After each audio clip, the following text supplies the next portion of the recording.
The following program is meant for adult audiences only. If you are easily offended, you are choosing to be offended by continuing to watch. If jokes upset you, whether bad or good, you might end up crying. Being a bitch in life is difficult, I imagine, but you must find a way to continue. For all the haters and lurkers, hope you enjoy the show. For the bigot army, enjoy the show. Don't be a pussy. そうだ。テレビつけてもいいぞ。冒険アニメよりによってサイレンサー付きの拳銃だとワクワク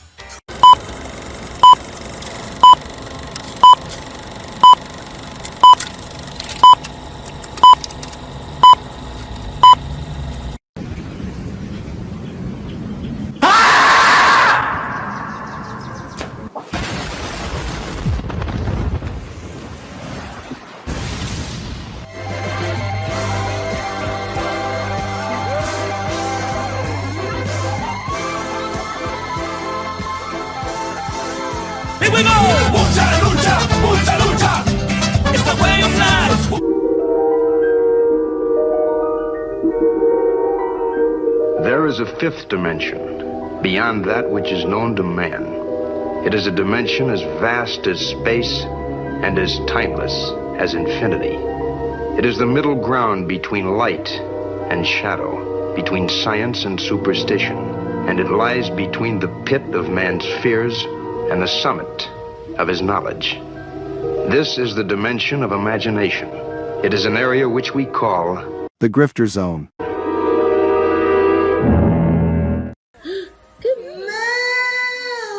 Oh, you found your moo. My crew is big and it keeps getting bigger. That's because Jesus Christ is. Man, I want to get drunk in a hotel room with you. That might be taken out of context. Gay, gay, gay. Oh. No.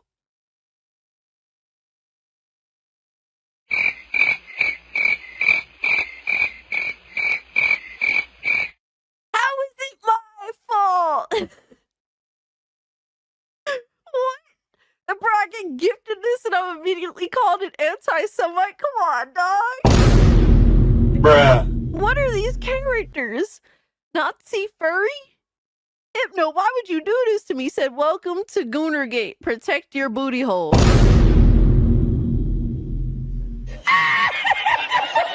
What's up, nerds? It's Alyssa Mercante, Kotaku senior editor, and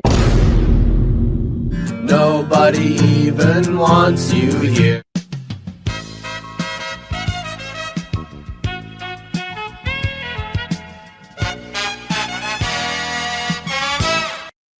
And I would take her to Chili's, maybe. You know, like, genuinely, I just want the best for her. Genuinely. Listen, if it was consensual and you didn't hate the Jews, I'd fuck the shit out of you. I would. What did he say? People are gonna clip that. You know that I don't. Clip it. I know you don't. Come on. But that's the thing. Why can't we have fun? Bruh. That's an interesting way of putting. That makes sense. He's jealous. Fuck yeah. Been knew I was that bitch. I didn't need a man to tell him to fuck. And Hypnotic again, member for 1 month. Thank you. Enjoy First Berserker. What's that black stuff between an elephant's toes? Slow natives. Wait. Wild. Yeah. On the other end of the spectrum. Yes. Okay. I'd say that goes out of dad into dark, but sure, yeah. Mm-hmm. Definitely dark.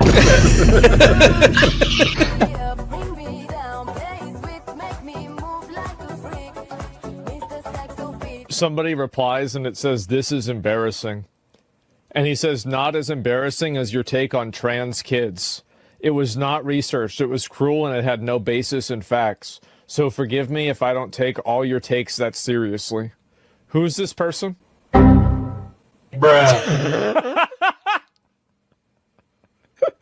Look at the fucking thumbnail. God of Cock Meltdown. Oh my God, look at this. Oh man. Yeah, sure. Trans kids, for sure, man. Right, but you're giving an opinion on an article with a headline that's inflammatory. So the fact that you're giving an opinion on what's on screen, Did can I I focus on the inflammatory nature of the headline? Well, can I assume that everything in this article you would agree with? You shouldn't assume. It makes an ass out of yourself and me. Okay, so then down his timeline, you're gonna see a lot of ass and titties. Okay, me on my Twitter timeline, you ain't gonna see none of that. As a matter of fact, like I can show you, I can scroll down my entire news feed on Twitter. Why would you ruin my point? I'm trying. God damn. Why would you ruin it? I didn't do that. I don't know who this chick is. Why would you do that? I can't even edit it out. Ladies and gentlemen, we got him. Someone you love been canceled? Have you been the target of online harassment because of something you said or refused to be compelled to say by the mob? Did you mistakenly think you could be an individual, form your own opinions, and keep all of your phones? Did your social credit score tanked because you had a conversation with, subscribe to, or follow someone who suffers from wrongthink? Have you been called a literal Nazi because you think taking care of one's physical health is important? Have you tried apologizing for your transgressions only to find out you actually poured gasoline on the they-them flames? Have you ever had a politically incorrect thought or, heaven forbid, made an off-color joke? Well, we here at the Office of the Cancelled are here for you. As a member of the club, we offer exclusive trading cards, black jackets, lapel pins, access to bomb shelters, as well as audio tracks from based artists that are sure to pump you up for a day at the range and get some of that much-needed two-way therapy. Remember, folks, you're only canceled if you let yourself be canceled, and every one of those collectivist NPCs can go fuck themselves. Eating the dogs, they're eating the cats. Eat the cat, eat the cat.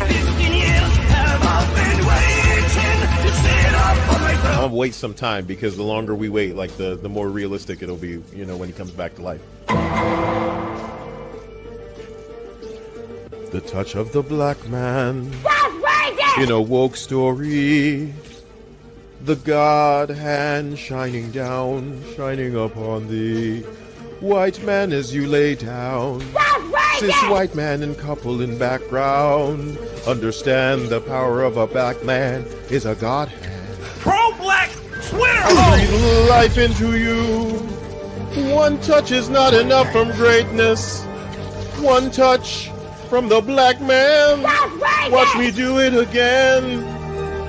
Kneel and be amazed at the touch of the black man.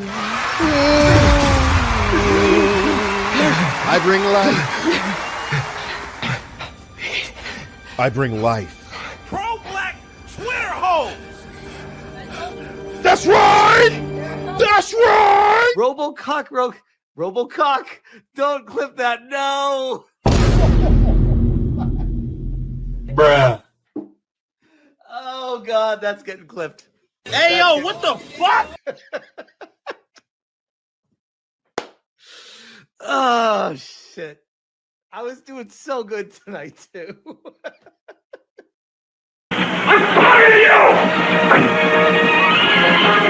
Drops, retard.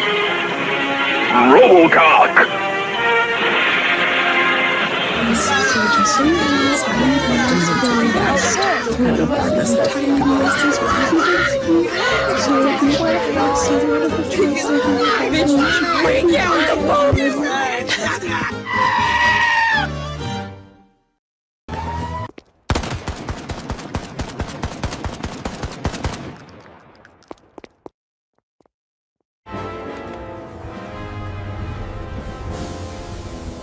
Holy shit, Cook! It's a real-life wizard! In all actuality, I am a real-life fake wizard, but that's okay. You guys are black. I don't expect you to understand. Yeah. We need to get away from this psycho big booty Latina. Can you help us? Absolutely, I can. Follow me to the land of wonder. Welcome, gentlemen, to the land of the gays. Let me take you to their leader. Ah, hello there, Leon. Long time no see. You're looking gay as ever.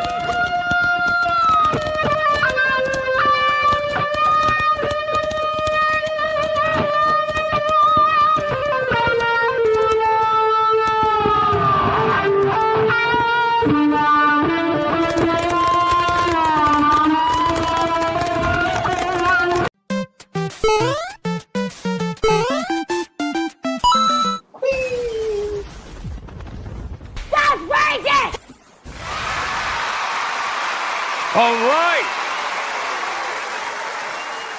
Ladies and gentlemen, welcome to another episode of Hypnocast. That's right, we are live, boys. We are live, we are live, we are live. We're going to dive down the rabbit hole that is known as the internet. But before we can do any of that, you got to bring it in close, boys. Bring it in, let's go. It's the beginning. It is the beginning of a glorious week, man. It's the beginning. Everybody likes Sunday, man. It's the beginning of the week. Well, maybe not everybody. Maybe people who don't like going back to work on Monday. But everybody, listen, bring it in. Come on. Bring it in. We got a lot we got to talk about today. So let's hug it out. Hug it out. And, try to show each other some love. But before we do any of that, I do have a special message just for you guys. So make sure you listen. And listen very closely. Otherwise, it might end up bad for you. It might end up very poorly for you. I'm just saying. Do not touch the fucking pumpkin. If you're watching on YouTube, like the stream. Like it. Like it. If you're watching on Rumble, like the stream. If you're watching on Twitter, like the post. And if you're watching anywhere else right now at this very second, I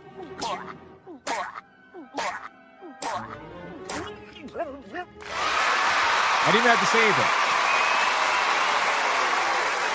I did not even have to say anything. You guys already know. All right, boys, can I get a mic check, please? Mic check, titty check, balls check. What are we checking, man? What are we checking today? Guys, it's the beginning of the week, which means it's a brand new week for fuckery, right? That's pretty much what it means. Obviously, at the beginning of the stream, I showcased what I showcased on SNH last night, which is a little preview to a project that I am doing for fun. Just to entertain people. It's a little project I'm doing where I'm working on an SNH movie, obviously all with the terrible AI effects that you can expect. And it's just going to be a compilation of lore over the last year of streams that we've been doing. And I'm hoping to have it done within a couple of weeks. So stay tuned for that. But what else are we checking, man? What are we checking? Ayo, Hypno's a fruit ninja? That's crazy, bro. That is crazy. Coffee commercial complete check? Uh-oh. Gran Turismo 3 is a masterpiece check? That's something different. Found steak costing $260 at Costco check? Holy fuck. Pedro Pascal as Hypnotic for the SNH movie? No. Hypnotic and his AI toys check? Absolutely. Twitch yacht is sinking check? It seems like it. Don't you love Hypnocast lore check? I do. I'm going to work on something special just for Hypnocast, and it's going to coincide. It's going to coincide with all the updates I'm going to have coming for next year. The avatar updates, everything. It's going to be wild. It's going to be wild. I can't wait. So many things are in the works right now. I'm spending an ungodly amount of money reinvesting into the channel. And we're going to make some changes, some nice visual upgrades. It's gonna be a good time. Hypno is gay check. God damn it. Hypnotic Gundam is alive check. Maybe. TwitchCon is cook check. Probably. Danger Zone check. Most likely. Appleman check. There you go. All right, guys. Listen, our ESG scores are at their maximum. We are indeed fully funded. Like the stream. Like it. Let's do the Bigot Army roll call. Let's see who is in his chat right now. Aside from former Kotaku Yuridalis, Black Samurais that unfortunately did exist at one point but no longer do, and people that don't listen to warning messages. Do not touch the fucking pumpkin. You know they're in here, boys. You know they're in here. We got Charlie Nuclear. What's up, Charlie Nuclear? We got Sleeping Nova. We got Crash Collins over there on Rumble. We got Mr. Melancholy. Matthew with the Hero Prees. We got Nico. We got Carlos. We got Deidre Connick over on Rumble. We got Melody Johnson. We got Charlie Nuclear. We got Demon Democracy. We got Crash Collins over on Rumble. We got the Gaming Wolf 87. Joseph Kurilek. Deco Leader. Sebrew 1138. Nick Havoc. Dylan B. Pay It Forward over on Rumble. We are treated like redheaded stepchildren over here. You know, I think Rumble has an inferiority complex. I don't know. I don't really know why that is. I don't know why they feel like they're treated like redheaded stepchildren over there. I read their chats. I try to be as equivalent as to YouTube, but to be fair, YouTube has like about 600 to 700 more people than are in Rumble. I stream there every day. I even put my gaming content over there. Rumble, you know, Rumble trolls me with $1 super chats that are paragraphs long. You know what I'm saying? Like I don't know. I feel like I'm one of the only streamers that actually tries to push it out there evenly on Rumble. But hey, you know what? Hey, maybe I don't. Who knows? Brantford 671, Creepier 07, Old Man Cad. We got Faye says hi everyone. Commander Sonak, Tanya Raven, Magni. We got Kevy Osiris, Vicious with the evil emojis. We got Charlie Nuclear, Judge Master, Gabranth. We got Proud Jesus Freak, Audio Pollution, True Aztec Warrior, Candace Dingus, Matthew again with the Hero Priest. We got Oliver Adams says Aki. We got Romanizer 24, more dots. We got Zudi, Blue Pumpkin Pussy, Cujo Stell 16, Alucard, Don't You Do It, Frenchie 07, Tulpa, Midnight Mike, Adair Soto, The Grooves Games, Clipachu, Slim Grim, Dark Exile, Gamer Nurse Gale, Pizza Cat Elite, Kyoko Fulgarian, Doodoo Brownies, Dead Star, Yamato 85, Jeremiah Maxwell, Isuda, Hexenhammer, Adam Petro, Chaotic Holy, The Voice of the Water, Dreg. All right, 4 more boys, 4 more people.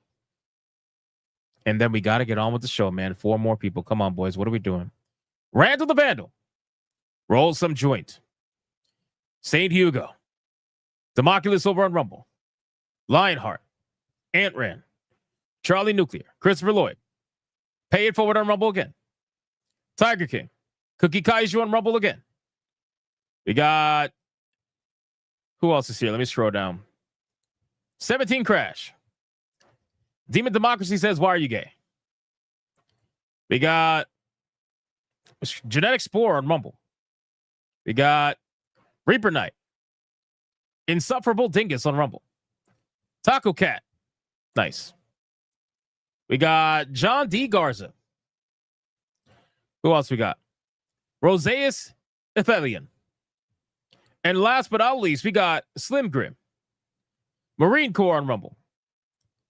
Ali Kusanagi. And we got Zalosi. Limitless Andre. Jason Alator says, I'm chilling with an empanada right now. That's the best way to be. And Supersonic. And Cozy Goober. And Valkyria Winter over on Rumble. Shout out to you. And Clipachu. Radio Chin. And Rob with the question mark. And Joker JK. We already have it up, man. All right, guys, listen, our ESG scores are at their maximum. I called on as many people as I possibly could. Let's sacrifice your fellow bigot army member. Let's see who is going to get the massive money shot today. Who is going to get it? Who is going to get it? Who's going to get it? Let me find out. Let me find out who's going to get it. I would remake the money shot clip in AI, but I don't think they're going to do it. I don't think they're going to do it. Alucard. Booty hole protected by the foot god. Oh, shit. His name is mentioned. Thou shalt be summoned. I am the foot god, Kaida. Foot god Kaida is like Exodia in Yu-Gi-Oh! Alucard says, booty hole protected by the foot god. The next person who isn't protected must lick the pumpkin to go down by 1. Which goes to Mr. Melancholy. Booty hole protected. No pumpkin patch kids. No hot sauce. No ghost pepper. Times 8. Double tap 3 times. Congrats, you're gay. 1, 2, 3, 4, 5, 6, 7, 8. Charlie Nuclear sends it right back up to Hanny, who says, by the power of the Guno and DSP's greatness, the next back grabber down by 8 will be sent to Sadachu's cave and gay his ass wide open, no lube, with the medallion and Hypno's gay. 1, 2, 3, 4, 5, 6, 7, 8. Holy shit. Oh, man. I got to be honest with you. I was kind of hoping this will happen one day. I was kind of hoping this will happen one day. With his whole like skeg, say skeg. I was kind of hoping. Well, the day is finally here. Congratulations, Skeg. Say Skeg. You are the recipient of the money shot today.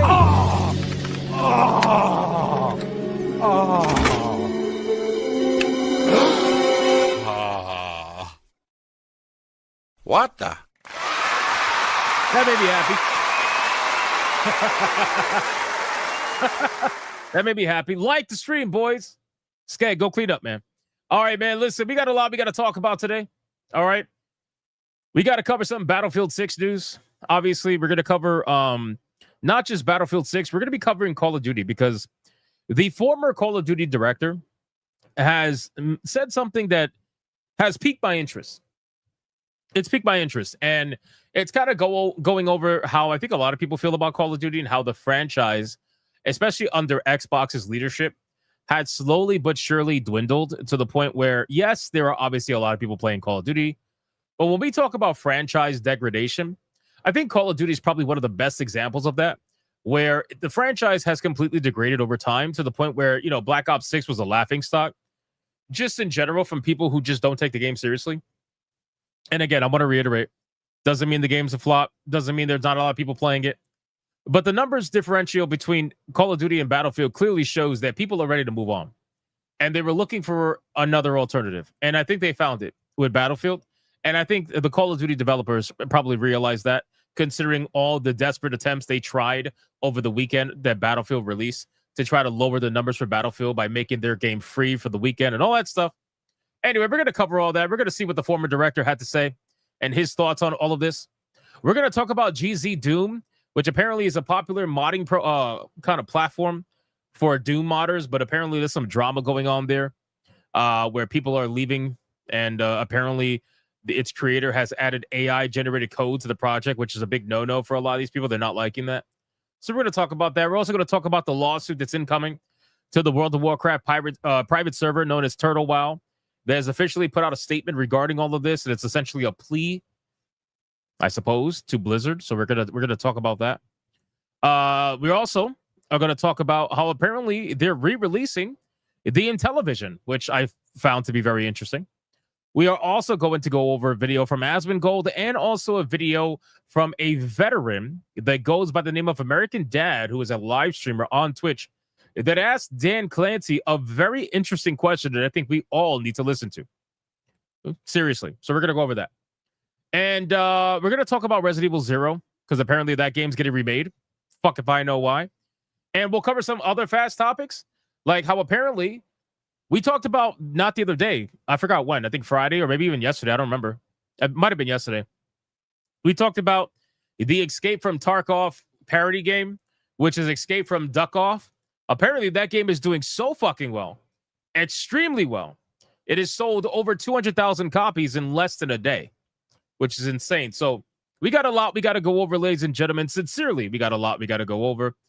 But before we do any of that, ladies and gentlemen, we got to go over the number 2 segment on YouTube. Oh, yeah. Oh, yeah. We got to go over the number 2 segment on Rumble.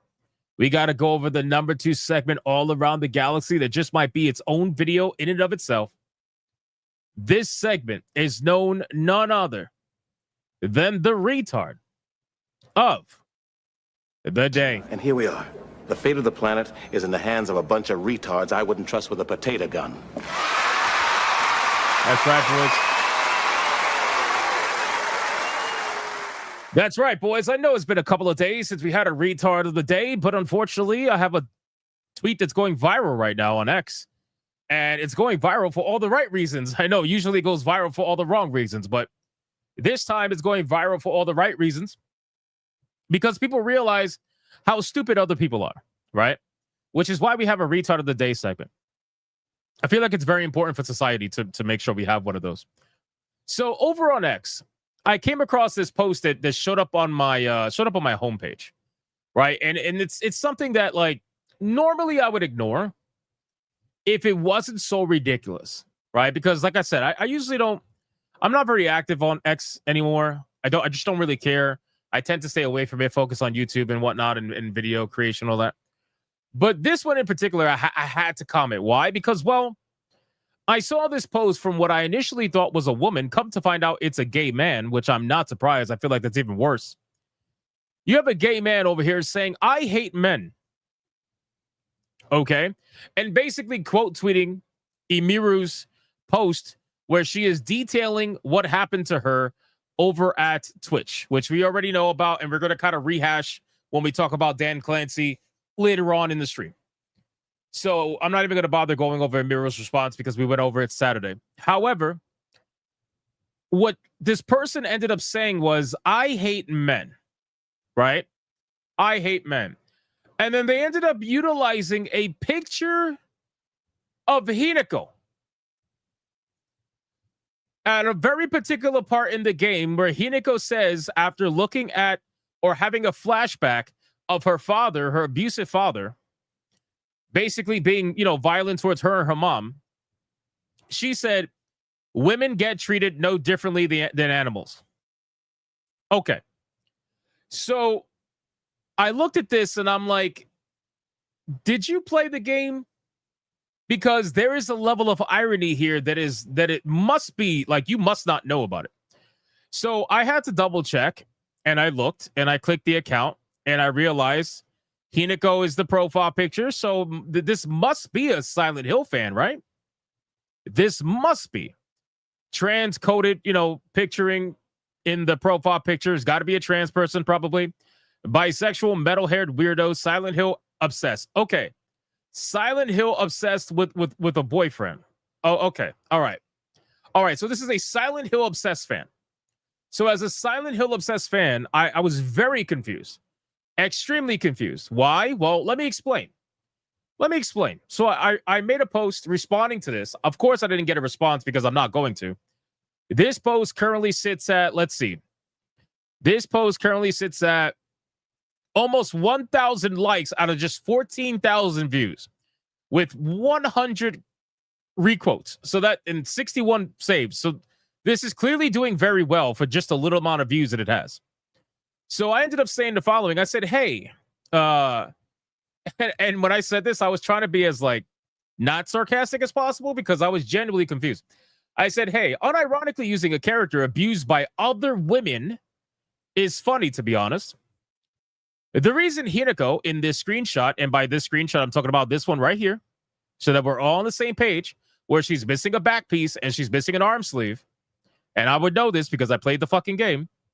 The reason Hinako in this screenshot is destroyed the way that she is because in her mind, she got tortured and branded by members of a cult that was enacted by women. Women branded her back. Women encouraged her to cut off her arm. And women also encouraged her to cut her face off to become one just like them. All for an arranged marriage that they were taking part in celebrating.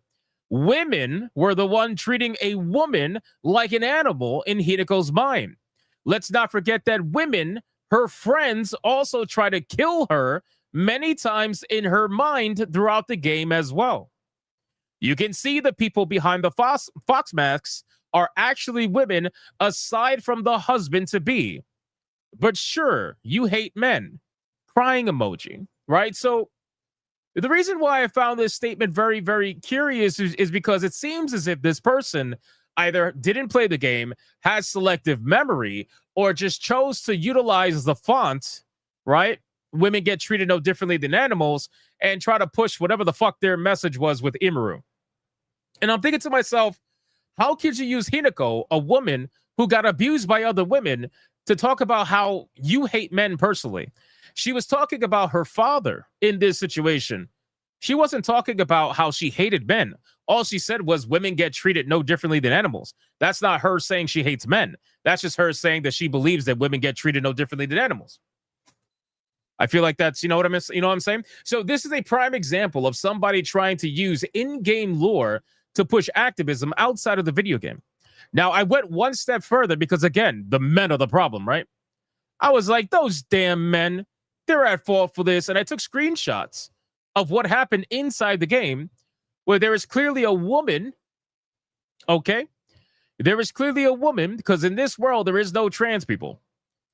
There is clearly a woman with a massive branding piece about to brand the shit out of Hinako's back. Here is Hinako about to cut off her arm, surrounded by 3 women who bring her the blade to do it, which is a sawed blade, by the way, so very painful. 3 women surround her to do it. So again, I just had to reiterate that. And then, of course, with the sad face, you have the result of what looks like women who branded another woman on her back. I had to put the sad face there for obvious reasons. So again, ladies and gentlemen, I can't stand when I'm just scrolling through Twitter and I'm looking and I'm seeing people use a video game that already has a level of slight feminism to it that is mostly tied to her father being abusive, which is a very prominent storytelling point in Japanese media, by the way. If you read anything Junji Ito related, you realize like the whole trope about abusive dad is it's a thing. It's a thing. Abusive salaryman, Japanese man, overly stressed, overly worked. It's a thing. Anyway, to take that and try to turn it into I hate men, it's like, bro, come on, man. What the fuck are we doing? So anyway, ladies and gentlemen, this Ultra Silent Hill fan, okay? This Ultra Silent Hill fan clearly didn't know or chose not to care about the actual messaging behind this particular situation and decided to want to use it to promote hatred towards men when they themselves are a man. And that, ladies and gentlemen, is a compilation of the retard of the day.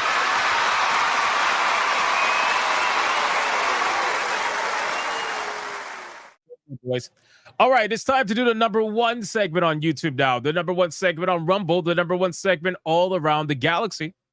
This segment is known none other than the pre-stream legend. Money, print money, cash, money, wealth, capitalism, raise a bunch of money, more money, heaps and heaps of money, print money, cash, money, wealth, capitalism, raise a bunch of money, super chat money. As salty as the sea, calling us no code names. SJW screaming, but it's money they blame. Burning with envy, they're falling flat. They can't handle the sound of a super chat. All right. We got ourselves the pre-stream legends, ladies and gentlemen, as we are on our way. If we get lucky today, we will hit 476 tier 1s in a row and 165. That's crazy. 165 tier 2s in a row. If we get lucky. And of course, every red boy or equivalent, you can summon the girls of your choice. You already know how that goes. All right, boys. We got King Demon Wing. This fucking legend, bro. Who apparently doesn't want to go back to work tomorrow. I don't blame him. King Demon Wing, the absolute legend, hit us with the 5 membership banger right at the start of the stream. Let's fucking go! It's a membership banger! Shout out to King Demon Wing. Thank you so much for the 5 membership banger. And on top of that, considering you were the first one to do it, you already know what that means.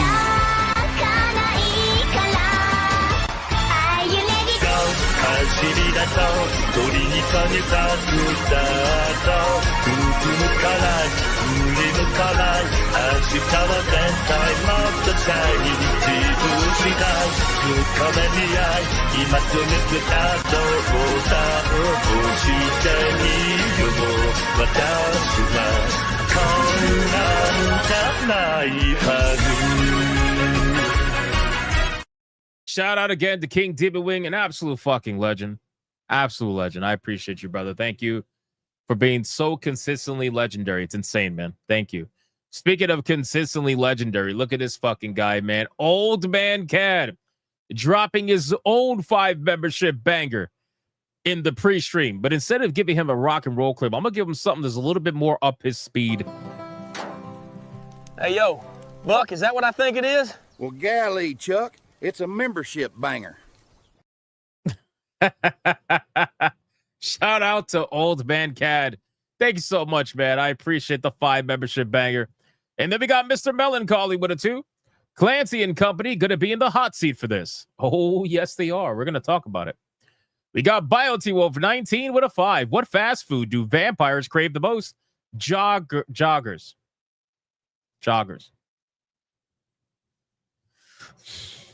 When do ideas end vampires? When they dawn upon them.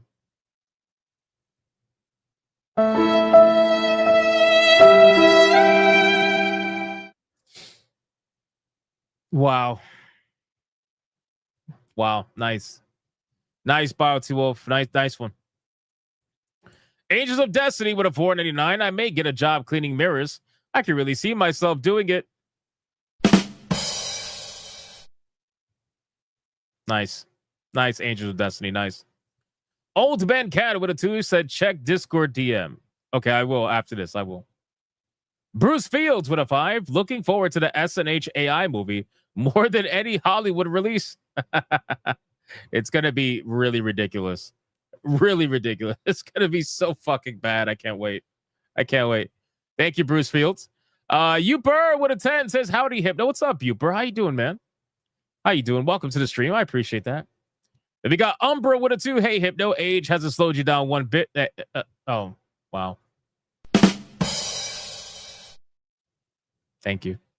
I appreciate that. UFO Mega with a 2. You see my pic on Discord of a gun in Duck Off? I have not.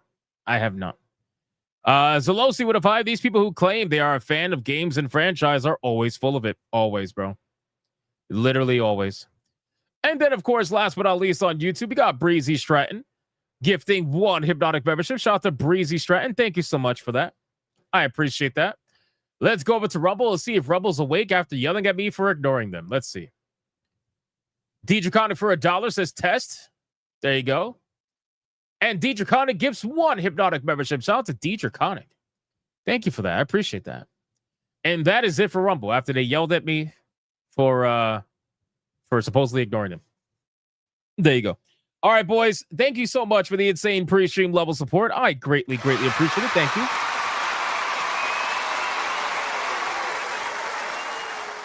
I just want to check really quick. What did Old Man Cad send me?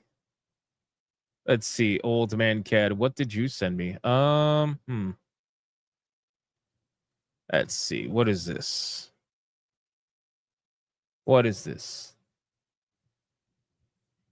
Oh, this is again. I can't show this unless you send like a YouTube link or something. So we'll revisit that. Shout out to Old Man Cat. We got 16-bit dude. 16-bit dude for 4 months says 4 months with my fellow bigots. What's going on, 16-bit dude? How you doing, brother? Hope you are well. Shout out to Zax in the chat. What's up, Zax? How you doing, man? Old Man Cat says almost 500 people watching, but only 218 likes. Yeah, man. We got a lot of hate watchers in this chat. Either that, or there's a lot of like, there's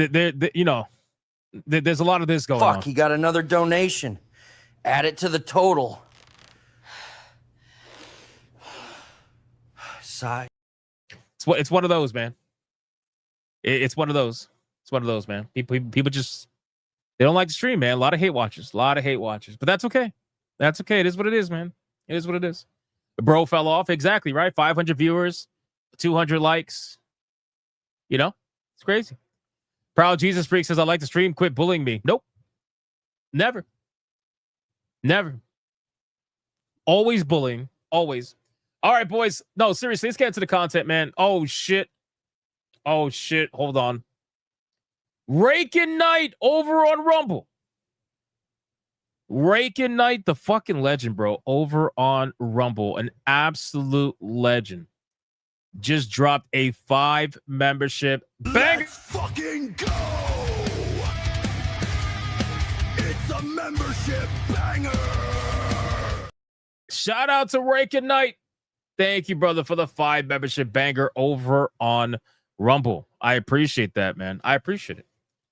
DJ Conic for $1. We're not mad at you. Rumble's just not letting some of us super chat. Oh, that's weird. Maybe they turned me off after I scolded them before when they wouldn't pay me, perhaps. Or maybe it's just a technical problem. They might be having issues. Probably. We'll see. Thank you, DJ Conic, for letting me know. All right, boys, let's get into the content, ladies and gentlemen. Let's get into this. Let me just... Why is this on?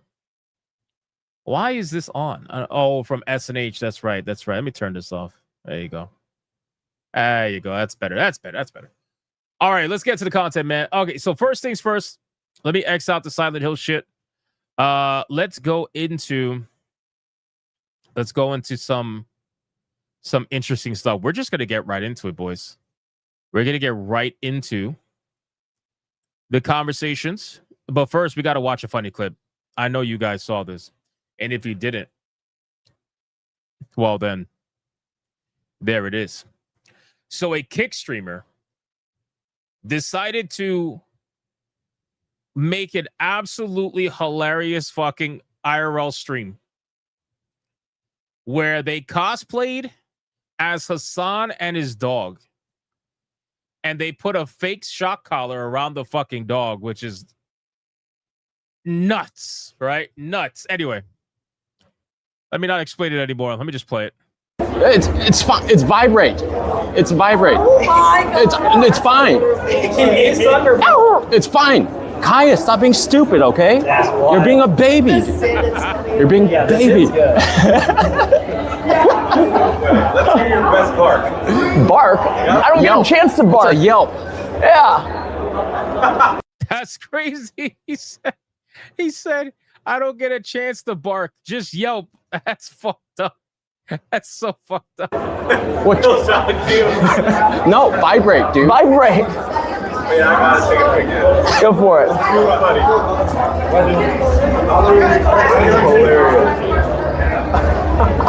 Okay. You know what this shows, by the way? This shows that this situation has superseded the normal, I guess, the normal restrictions of an average story against Hassan. Like, this stuff has superseded that. It has become internet meme and internet just, I don't know how to say it. Basically, it's just literally becoming part of the internet at this point, where this will never, I don't think this will ever be let go, to be honest with you. Not for a long time. Like, this is probably going to ride out all the way until the end of the year and past that, I gotta imagine. The fact that you got people fucking cosplaying as Hassan and his dog is crazy. It's crazy. This is always going to go down as history. And it's unbelievable that out of all the things that Hassan has done, this is the one. This is the thing that supersedes everything. It's fucking crazy. Okay. Alrighty, regrouping. And the fact that the fucking collar is literally flashing, it's so good. This is so bad that it's good. There we go. Now we're on theme.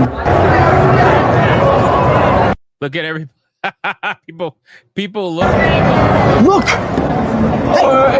No. Oh shit! What if we posed right there? I think we. Oh, they passed the booth that said, join our quest to end animal cruelty. No. No. No. And the fact that this is happening at TwitchCon is wild. Wild, bro. No. I think we have to. Wait, you need to get, well. They have to go there. They literally have to go there and be like, hey, I know of an animal getting abused right now. If we posed right there. I think we have to. Bro, the irony, the absolute irony. All right, that's enough of that. I just thought that was a funny ass fucking clip. I would love to see more. I'm sure there's gonna be more clips from that streamer if that pop up. That streamer was Nick Whiteley, apparently. Nick Whiteley is his name. So he dressed up as Hassan. That's crazy. Oh no, there's another clip I didn't see. Wait. Oh no, hold on. You have to have your dog's leash. It's the law. Shock him, his ass. Shock his ass. I don't shock, I only vibrate. No. She's being a baby today. She's just being a baby. No, stop. Just stop moving. Just sit. I mean, if Hassan had tits like that, I think he would be a little bit more bearable. That's crazy, bro. Oh my god. No, stop. Just stop moving. Just sit. Please sit. Thank you. That's not that hard. Wait, can I be put on at least 3 guys? You want it? You want to adopt another dog? No, you want to trade places? Oh, that's just rude. I should shock you for that. Bro, oh my god, bro. Hassan, you know what's crazy? Hassan must be like, he must be at home coping and seething over this. You know that, right? Like, he's got to be. Like, the meltdown that we saw the other day, it's only going to get worse. I think his meltdowns are going to continue to get worse and worse and worse because he doesn't like the fact that the memes just keep on coming. He should just laugh at the memes at this point because honestly, I haven't seen anything that's going to actually happen to him in terms of any kind of repercussions or any terms of like losing the dog or anything. So at this point, you might as well just laugh at the memes, bro. That's Amaranth. Oh, is it? I don't even recognize Amaranth. It's got to be the mustache. I mean, it makes sense with the tits and everything. Yeah, I suppose. So is that her husband then? It's probably her husband. Regardless, this is funny shit. This is funny shit. And it just proves that the internet is definitely going to have a good time with this, without a doubt. Let's continue. So let me X this out. We got more Twitch news that we're going to cover because, again, there is a video that is going around from a Twitch streamer by the name of American Dad, who was a veteran. Shout out to him. He flat out approached Dan Clancey at TwitchCon and asked him a very interesting question. So we're going to get into that after a couple more quick topics. You're not going to want to miss that. We got Resident Evil 0. This is one game that I just don't believe needs to be remade. But then again, most games that get remade, I feel like don't need to be remade. But here we are, regardless, talking about the fact that Resident Evil 0 remake may supposedly be in development. Now, if you remember, I said that they're going to try to remake literally everything else before they remake Resident Evil 5 because they don't want to Resident Evil 5. They don't want to remake Resident Evil 5. They don't want to remaster Resident Evil 5. They don't even want to go anywhere near that fucking game, right? For obvious reasons. So they're so desperate to avoid remaking Resident Evil 5 that they're willing to go all the way back to Resident Evil 0 to remake that game. I find this to be extremely hilarious, right? Joel says I liked Resident Evil 5. I mean, a lot of people liked Resident Evil 5, but the thing is, it's not about whether you liked it or didn't like it. It's the reason why they won't cover the reason why they won't remake Resident Evil 5. The reason they won't do it is because of racial connotations, according to them and their wokies that work over there, right? They don't want to remake Resident Evil 5 because, well, quite frankly, they're trying to figure out how they can remake a game that allows you to mow down a group of Africans, right? They don't want you as a white man. They don't want you to do it, right? So they're trying to figure out how they can get around that without being called racist in today's modern world by every fucking journalist that is just aching and waiting for Resident Evil 5 to be remade. You guys know that these journalists have been running hit pieces on Resident Evil 5 for fucking years. For literal years, they've been running hit pieces on Resident Evil 5. So you know that Capcom is looking at this one like that meme. You know that meme? Hold on. Where the guy is sweating and trying to decide. Hold on. Sweaty guy button meme. I forgot what it's called. Yeah, right here. Right here. This is Capcom. Capcom is looking. Capcom Capcom is looking at Resident Evil 5 like this, bro. They're like, do we remake Resident Evil 5? Or do we just go back to 0? Or do we do Code Veronica? You know, like they so desperately just don't want to do Resident Evil 5. They're scared to the fucking brim of the media. Because now it's probably not even going to be gaming journalism that just does it too. There's going to be shill YouTubers. They call it racist. Everybody's just waiting and dying for this game to be remade. All of your racist videos are just waiting to come out. Anyway, regardless, this is where we're at. So I saw this article and I thought to myself, if they really remake Resident Evil 0 before Resident Evil 5, I think it's safe to say that all the conspiracy theories about Resident Evil 5, I think they're pretty true at this point as to why they won't touch it. Because they haven't given any other reason why they wouldn't do Resident Evil 5, you know? Frostfang says probably wait a little while longer before Resident Evil 5 is remade. It still looks good. Maybe. Melody Johnson says the villain in Code Veronica is trans, so I want them to do it. I'm sure they'll figure it out. Zalosi says they'll make Mega Man X9 before Resident Evil 5. Honestly, they'll make anything before Resident Evil 5 at this point. Let me scroll down. So, according to this, in an article from MP First, which previously reported on Everwild and Perfect Dark Leaks, the site managed to get information on a remake of Resident Evil 0. The report claims that the project is currently in development under the nickname Chamber and won't be out until likely 2028. It claims that Dusk Golem's report on a Resident Evil 7 Code Veronica remake are true and will release in Q1 of 2027. So it looks like they're literally doing everything except 5. If this stuff is to be believed, if the leaks are to be believed and the rumors are to be believed, because again, these are rumors from people that were right before, they were accurate before, but they're still rumors. So take it with a grain of salt. But if these rumors are to be believed, then we have a few years of a pipeline where they're not even remotely touching Resident Evil 5. Which I'm telling you, man, this is proof. If this is real, this is proof that they're actively avoiding Resident Evil 5. Bro, you can't count to 4 and then get to 5 and you're like, well, I guess we got to go back in time. Like, no, bro, what are we doing, man? Redo Resident Evil 5. What are you scared of? What are you scared of? I think this is hilarious, in my opinion. But we shall see. I guess time is going to tell. Yeah, I know, right? 2028, I don't care anymore. I know, right? I know. Well, again, keep in mind, supposedly a Resident Evil Veronica remake is in Q1 of 2027. So we'll see. We shall see. Let's get into the next one. Let's talk about Escape from Duck Off, ladies and gentlemen. Escape from Duck Off. Now, we were talking about Escape from Duck Off. This is something that I've wanted to play because I looked at it. I got gifted the game. Thank you for doing that. And when I looked up, because whenever I get gifted a game that I don't know anything about, I look it up to see what it's like. And the moment I saw the gameplay trailer, I was like, oh, this looks like this is for me. You know what I mean? It's just, you ever seen a game trailer where you watch the trailer, you're like, yep, this looks like it's for me, because you know the type of player that you are. I'm thinking to myself, I'm like, yep, this looks like it's for me. So I looked it up, and I'm definitely going to play the game for sure. And then 24 hours after release, the game has apparently sold over 200,000 copies. So I figured, well, let's go over the numbers and see exactly what's going on here with Escape from Duck Off.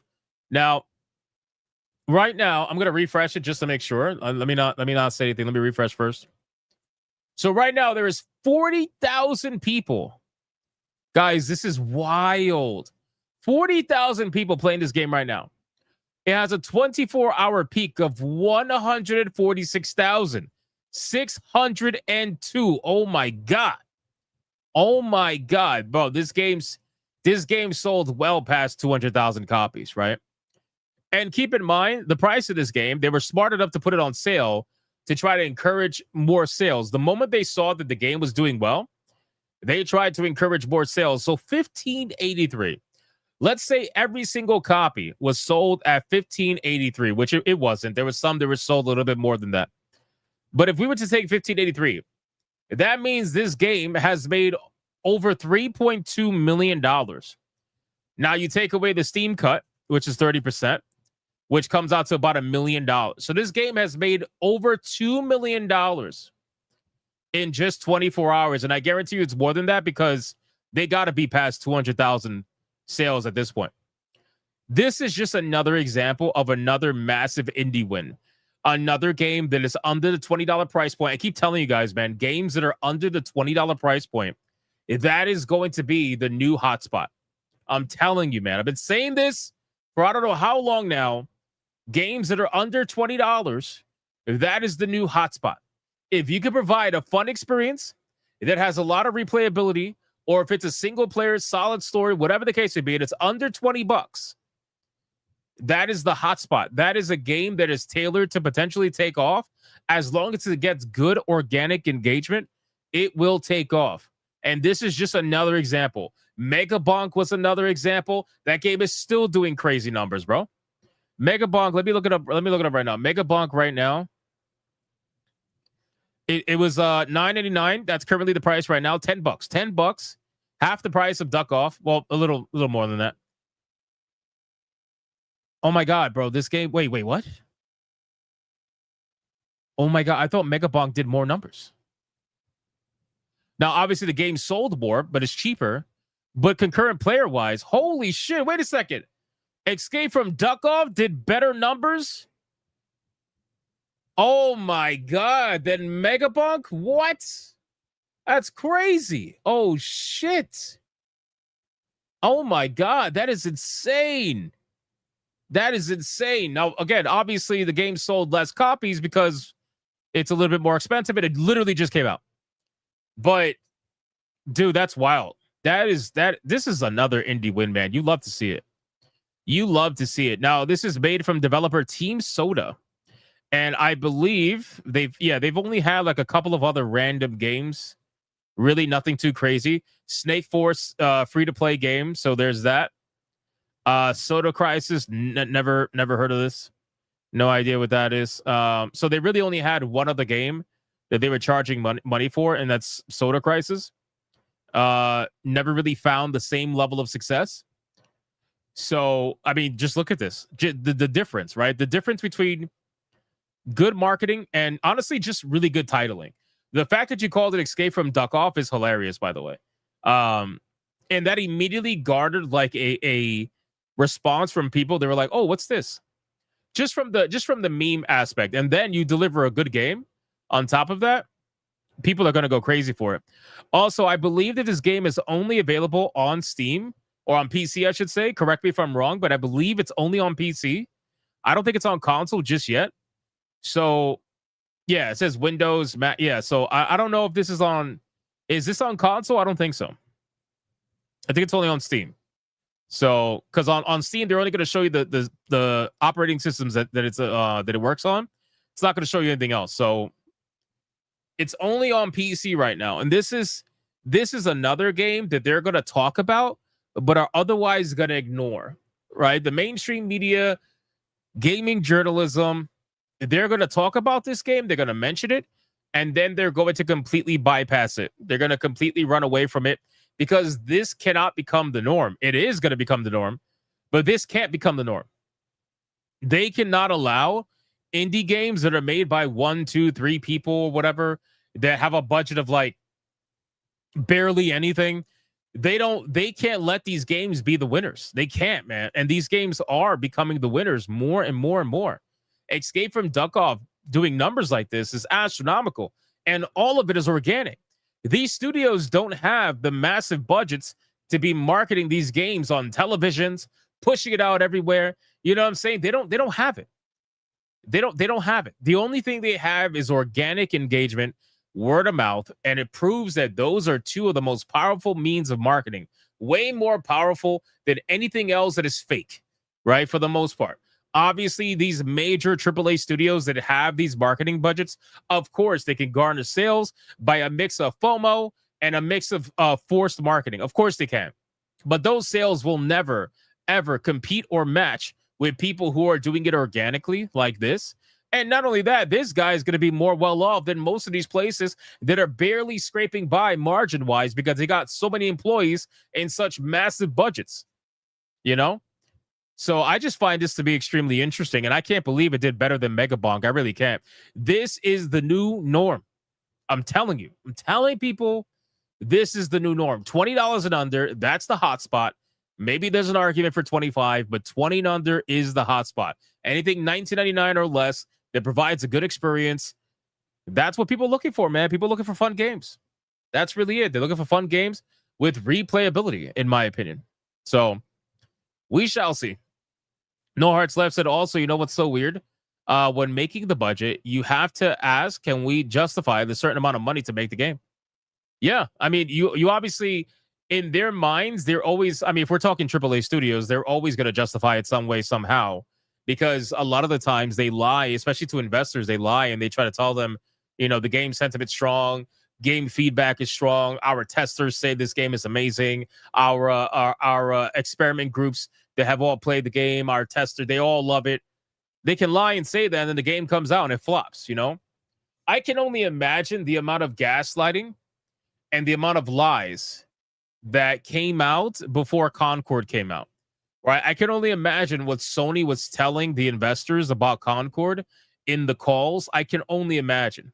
I really can't. It must be massive levels of bullshit and gaslighting. It must be. Otherwise, I can't see how something like Concord that everybody universally hated for the most part, except for the shills, they wanted it to be a thing, and then unfortunately got canceled, and they were begging for it to come back, even though they never played it. You guys remember that one, I forgot her name, female Twitch streamer? She was shilling so hard for Concord on X, talking about how it was the most amazing game. It was so fun. It was the greatest thing ever. And then when you went to her Twitch profile, the only time she played Concord was one time, and that was during the free open beta. Literally, that's it. She played it one time during the free open beta. It was an Asian girl. I forgot her name. One time during the free open beta, and that's it. She didn't even buy the game. She didn't even play it afterwards. It's like, bro, what are we doing? Why are we lying like this? So, in any case, that wasn't a she. Wait, it wasn't? It was an Asian girl. Wasn't it an Asian girl? I don't remember, bro. All these Twitch streamers, they all fucking meld together at this point. In any case, she, he, it, whatever. The point still stands. It's a fucking joke. This, however, is a beautiful thing. You love to see it. You genuinely are we talking about Eddie? No, we're not talking about Eddie. We're not talking about Eddie. Eddie never played Concord. This is a beautiful thing, and we need this to continue, and it will continue. And I'm telling you, you're gonna get to the Game Awards show.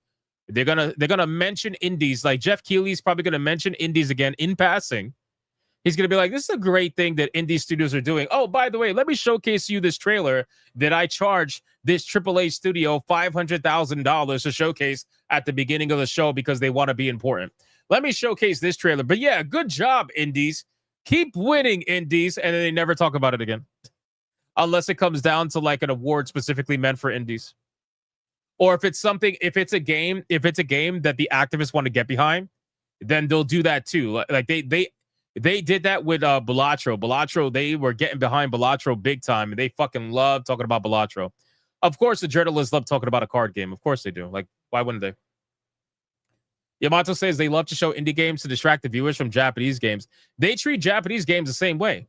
They'll mention it, and they'll just be like, you know, unless it's something so big that they don't have a choice. No Hearts Left says, I wonder if investors have taking an accounting course to read financial statements because you can ask more questions about it during an earnings meeting.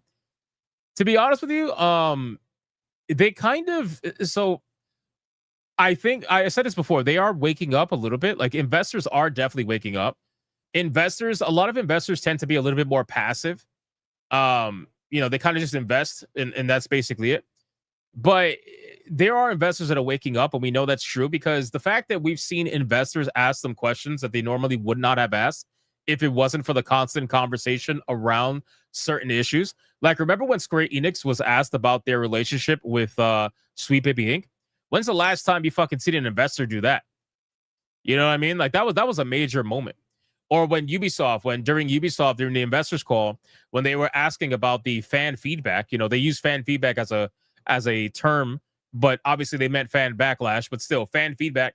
on Star Wars Outlaws, right? And they had to answer that question. So I think little by little, that it's starting to become a thing where they're starting to realize like there is definitely a conversation that's happening around gaming right now that most people that are trying to ignore it can no longer ignore. Tyrone says indies have been carrying this generation. I agree. Nian says the amount of gameplay you could get for like $100 from indie is amazing. That plus modding and the whole year can be filled. Exactly. 100%. You're 100% right. Old Man Cat says 545 watching and only 305 likes. Yeah, we got over 240 hate watchers. I mean, that's just what it is, Old Man Cat. We got to accept it. 240 hate watchers, all right, let's continue. But I just wanted to cover this because I think this is amazing. And I can't wait to play this game. It's going to be a great time. I'm just currently addicted to Deep Rock Galactic Survivor. That's my problem right now. Let's X this out.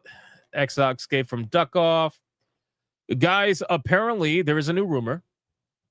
And I know you guys are all excited for this. So, try to contain your excitement, okay? Try to contain your excitement. Guys, there is possibly a live service Halo game in the works. I know. You guys are excited as fuck. Relax. Everybody relax. I hear you cheering. I hear you cheering.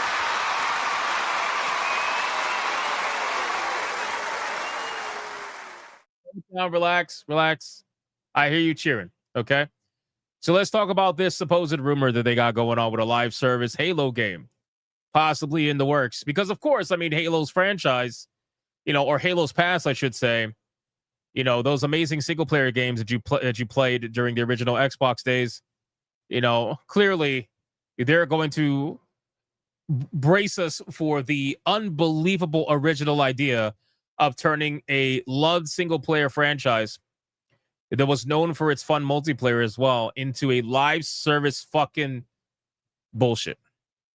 Now, obviously, Halo Infinite is probably as close as they got to a live service game, but I think they're going to go one step further. Okay. Oh man, Cat says I need to take my blood pressure meds. So excited. Of course. A live service Halo game may be in the works at Halo Studios. One reliable insider claims.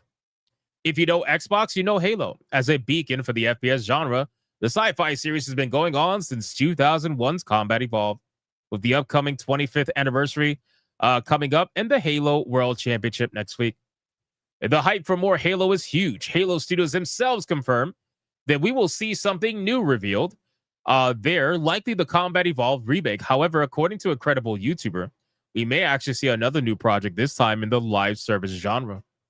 Now, again, guys, a live service Halo, it's not something that I think many people will be excited for. Okay? I gotta imagine even some of the biggest Xbox shills in the world will probably not be super excited for this. That's not to mean that it couldn't be successful. That's not to mean that people wouldn't play it. That's just to mean that I think that people have moved on from Halo, that even some of the most hardcore players are going to be like, whatever, at this point. I think that they would fuck it up big time, unfortunately. And I think that the last thing that Halo should be focusing on right now is how to monetize itself for the long term with a live service game. I think that is not where your priority should be. I think your priority should be in reviving the Halo brand, reviving the Halo franchise, because the fucking franchise is dead. That's really the problem. The fucking franchise is dead. And you should be focusing on reviving the franchise before you sit there and focus on how you can live service monetize the franchise. That's what I think you should be doing. Now, obviously, I'm not a multi-millionaire Xbox executive, so I have no idea. But I'm just going based off as a gamer and as a player. I feel like that should be your first prerogative. I feel like that should be your first prerogative. Are you not going to talk about Tomonobu Itagaki? The guy was a rock star.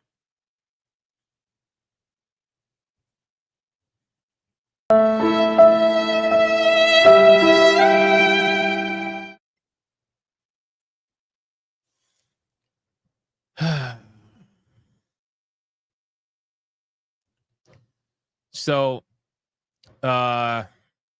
Sunday through Friday, 9 p.m. Eastern Standard Time, I stream on a stream called Hypnocast.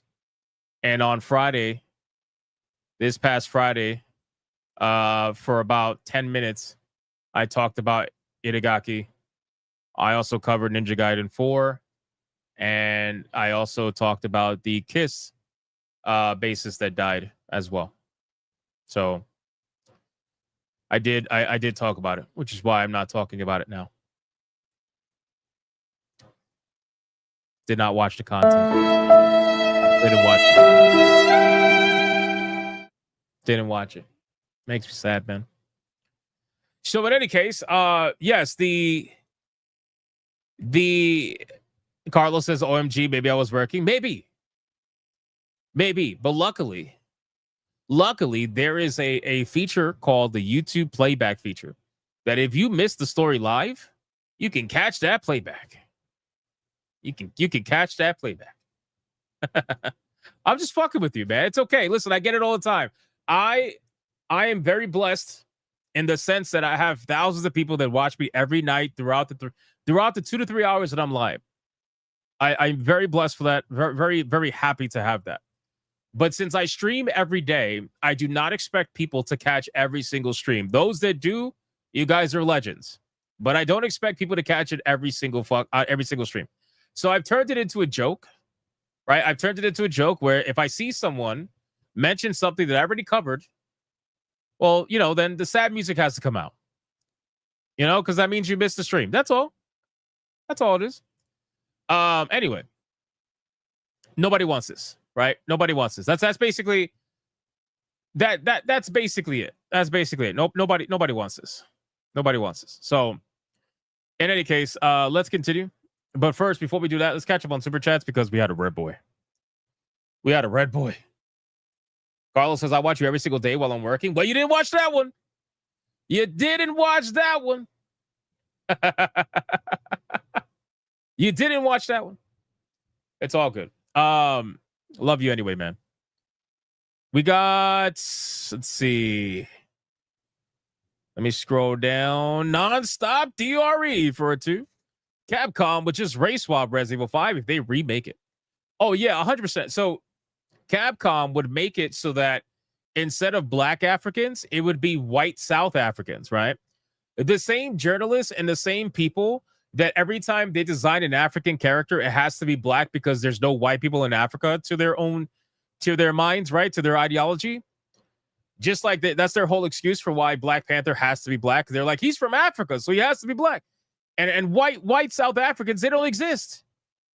It's not a real thing, right? Good luck telling white South Africans that. But anyway,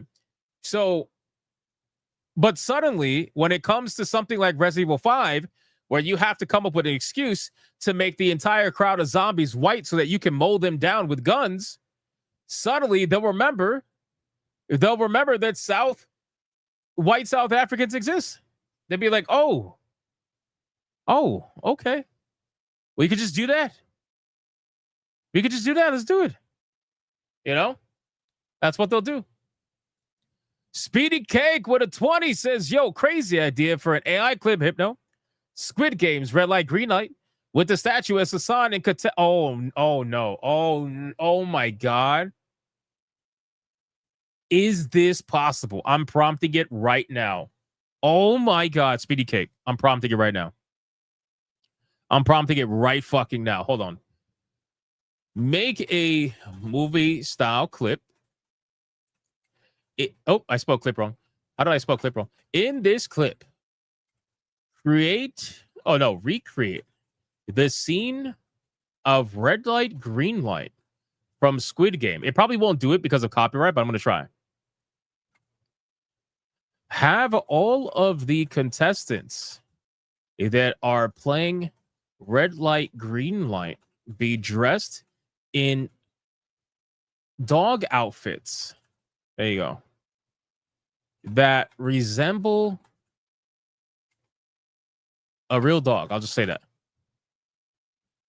Have the child statue that is keeping track of red light, green light be an image of a man statue instead and have him dressed like the Twitch streamer Hassan Piker.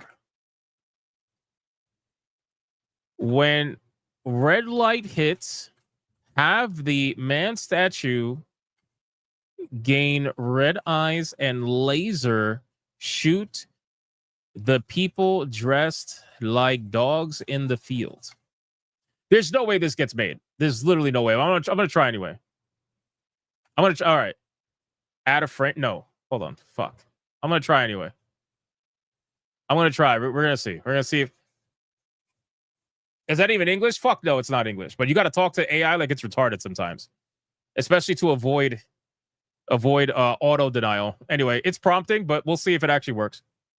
Speedy Cake, thank you for the 20, bro. I appreciate that. Oh, I owe you a clip. Here we go! Mucha lucha, mucha lucha. It's the way of life. Mucha lucha. Shout out. Shout out. Old Man Cad for a 2. Link sent via Discord DM. Oh, thank you, bro. I'll check that out. Nonstop DRE with a 2. AAA are mad over indie game success for low cost. Facts. Facts. 100%. King Joker for a 2. AAA games have failed us over and over and over again. I agree. I agree. Nonstop DRE for a 2. AAA anti-fun, anti-consumer, and anti-player. True. True. Nonstop DRE with a 2. Halo live service, new level of apathy unlocked. Well, see that again. So I'm so happy you said that. I'm so happy you said that because, like I mentioned, the last thing you should be doing is focusing on how to monetize the franchise when the franchise is fucking dead. Maybe perhaps you should focus on trying to figure out a way to make people excited about the franchise again, bring players in, right? Make it something that's exciting again. Remember how excited? Hey, oh my God, it prompted. Oh my God, it prompted. I'm not even gonna watch it. I'm just gonna download it and play it. Oh my God. Holy shit, it prompted. Hold on. This is probably gonna look really stupid. I haven't tested it yet. Let's see. Oh my God. It's not gonna look like a Hassan Piker. There's no way, right? There's no way that's gonna happen.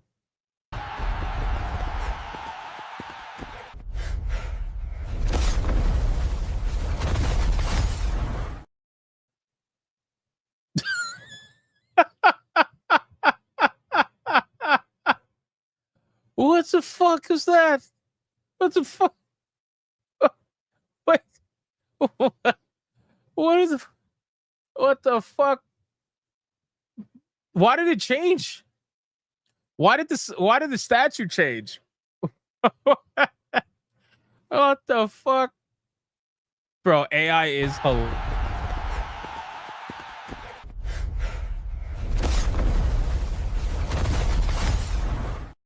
I'm sorry. That's great. That's so good. That is so good, man. Jesus Christ, though. Oh, shit.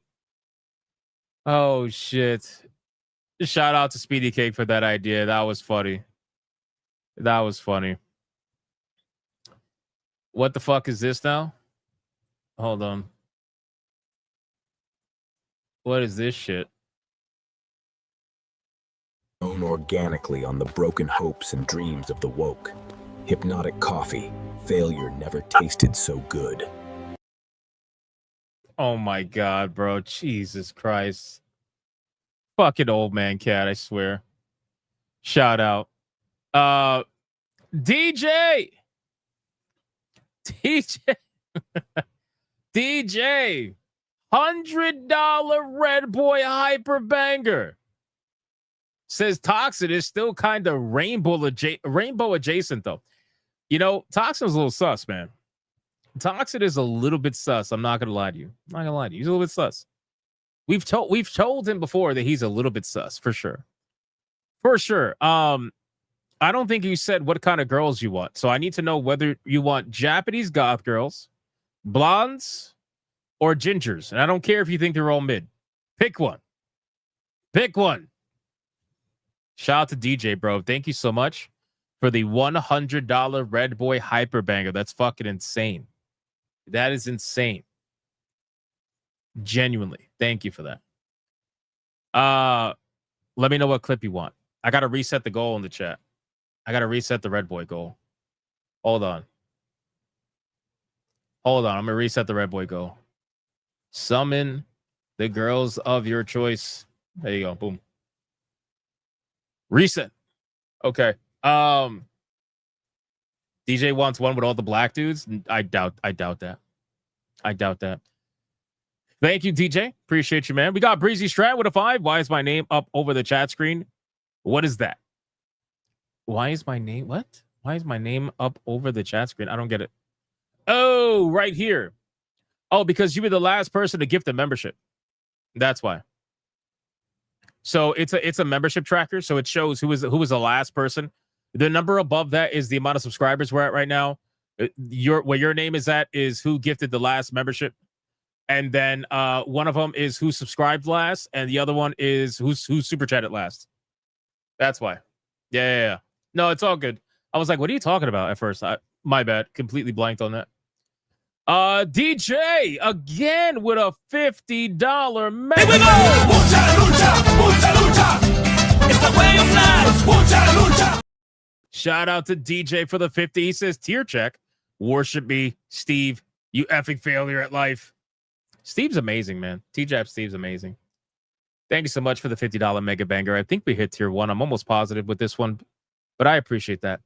Thank you, man. Fucking legend. And then we got Nonstop DRE with a 2 AI prompt of Michael Vick and Hassan at a dog shelter. Oh, no. Oh, my God. I'm a Halo fan since Halo 2 and stopped caring since 4. I think a lot of people stopped caring, to be honest with you. DJ with a $50 mega banger again. DJ, you got to tell me what girl. Here we go! Mucha lucha. It's the way of life. Mucha lucha. Otherwise, I'm just going to pick one. Old man Cad is ridden with diabetes type 2 and a fat failure. Thank you for his service. Also, Cad, I hate you. Damn, DJ's fighting with Cad now? Holy shit. DJ's fighting with everybody. Literally everybody. Shout out to DJ, man. Thank you so much for the $50 mega banger. I appreciate that. T-Jab says we are at tier 1, $140.13 away from tier 2. That is all. Nonstop DRE with a 2. Are midgets too short to have Down syndrome? I should not be laughing at that, but I am. That's maybe. All right, listen, we're just gonna play a clip. DJ has not picked, so I'm gonna pick for him. We're going with Ginger.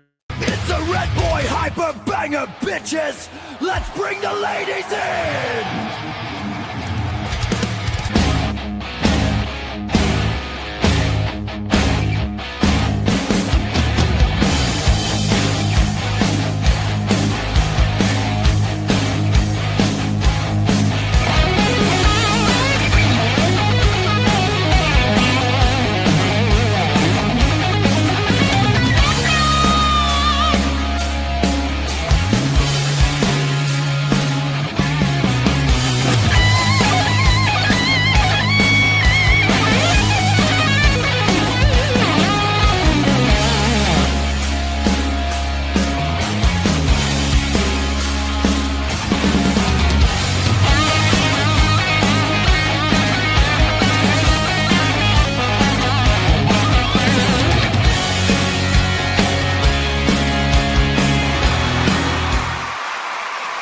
DJ, thank you again for the $100 Red Boy. And yes, you were supposed to pick between Japanese goth girls, gingers, and blondes.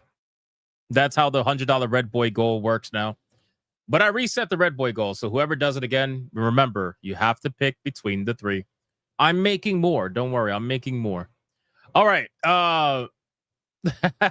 Santa Can says I joined at the right time. You sure fucking did. You sure did.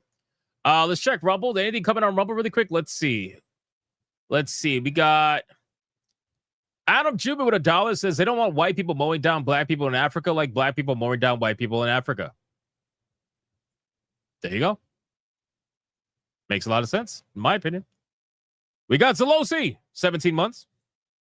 Need a lot of clips with Kaya in Hassan's stream in black and white, slow-mo, and have the Arms of an Angel song playing. It wouldn't play the song. Because of what do you call it? Copyright. Otherwise, I would have to edit that afterwards, but then I would get struck on my channel anyway. We got Ben with a thank you for 17 months, by the way. Fucking legend. We got Ben with a 5 AI prompt. Hassan getting smitten by Kaya Dog of Thunder or the other way around, maybe. Up to you. Can I get a Kaida, please? Damn, Kaida's only worth $5? That's crazy. I am the foot god, Kaida. Shout out to Ben for thinking Kaida is only worth $5. Holy shit. Adam Juba with $1 says DJ needs to shut his pretty mouth before it gets skull fucked. Oh my god. Oh no. Oh no. You're gonna summon DJ to like rage at you in super chats now. Oh no. Oh no. All right, let's go. Oh, it's already coming. It already happened. Oh my god, it already happened. Jesus. All right, let's go over gifted games really quick, and then we're gonna catch that. We're gonna catch that. I think we got one gifted game so far. Oh Jesus, what is this, man? What is this, and why is this in my gifted game list? From Dead Star, heard a rumor that instead of Philip Burnell, your last name is Lester, middle name Mo. Thoughts? Question mark. By the way, you still suck at video games. Fat Prisoner Simulator. And of course, the profile picture is a black person. Because of course. Holy shit. Of course it is. Oh my god. Shout out to Death Star. Thank you so much. I appreciate that, man. I appreciate that. Thank you. Thank you for that. Catch it up. We got DJ with yet another $50 mega. Here we go. Mucha lucha. It's the way of life. Mucha lucha. He says, fine. Cat and Steve are awful. We need that ginger washing a chariot like Bobby Brown in that one video. What the fuck? Thank you so much, DJ. I appreciate that, man. I appreciate that. Basic Rich says, fight. I think he wants Adam Juman and DJ to fight in super chats. Adam Juman's gonna fight with $1, and DJ is throwing mega bangers out. It's crazy. Thank you, DJ. Thank you, Adam Juman. Thank you, everybody. I appreciate it, man. We're almost at tier 2 already. All right, let's continue, man. We caught up on super chats. Let's continue with the topics. We got to skip Halo. Halo's gay. It's gay. Guys, they're going to be re-releasing the Intellivision. That's something that I thought I would never say, but yet here we are. I'm sure Smash JT is really excited right now. Decades after the first ever console war, Atari is re-releasing its former rival Intellivision's console. The Intellivision Sprint is what it's going to be called. It includes 45 games and support for modern TVs. This is a picture of the Intellivision Sprint. Honestly, this is like something that I think nobody asked for, but you know what? It's whatever. Not a bad thing necessarily. It's just, I always think it's so weird.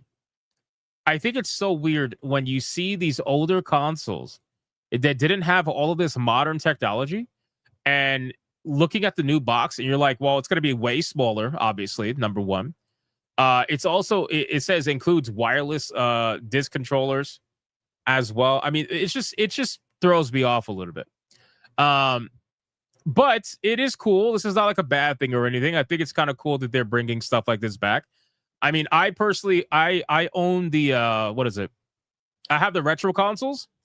Obviously, I have the original Sega, the original NES, the original SNES, all that stuff.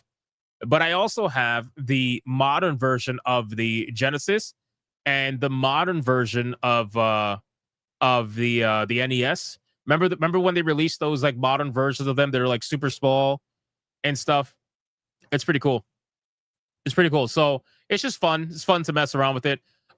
So there is no link. I don't think there's a link for it. Hold on. Let's see what the price is going to be. The Intellivision console was released back. Yeah, I don't care. Now, following Atari's acquisition of the Intellivision brand in 2024, the first ever console war has been definitively ended with the announcement of the Intellivision Sprint, an updated Intellivision to be released by Atari, set for release on December 5th in the US and Australia, and December 23rd in Europe. The Intellivision Sprint will be priced at $150. Holy shit. Damn, son. $150. Holy shit, boys.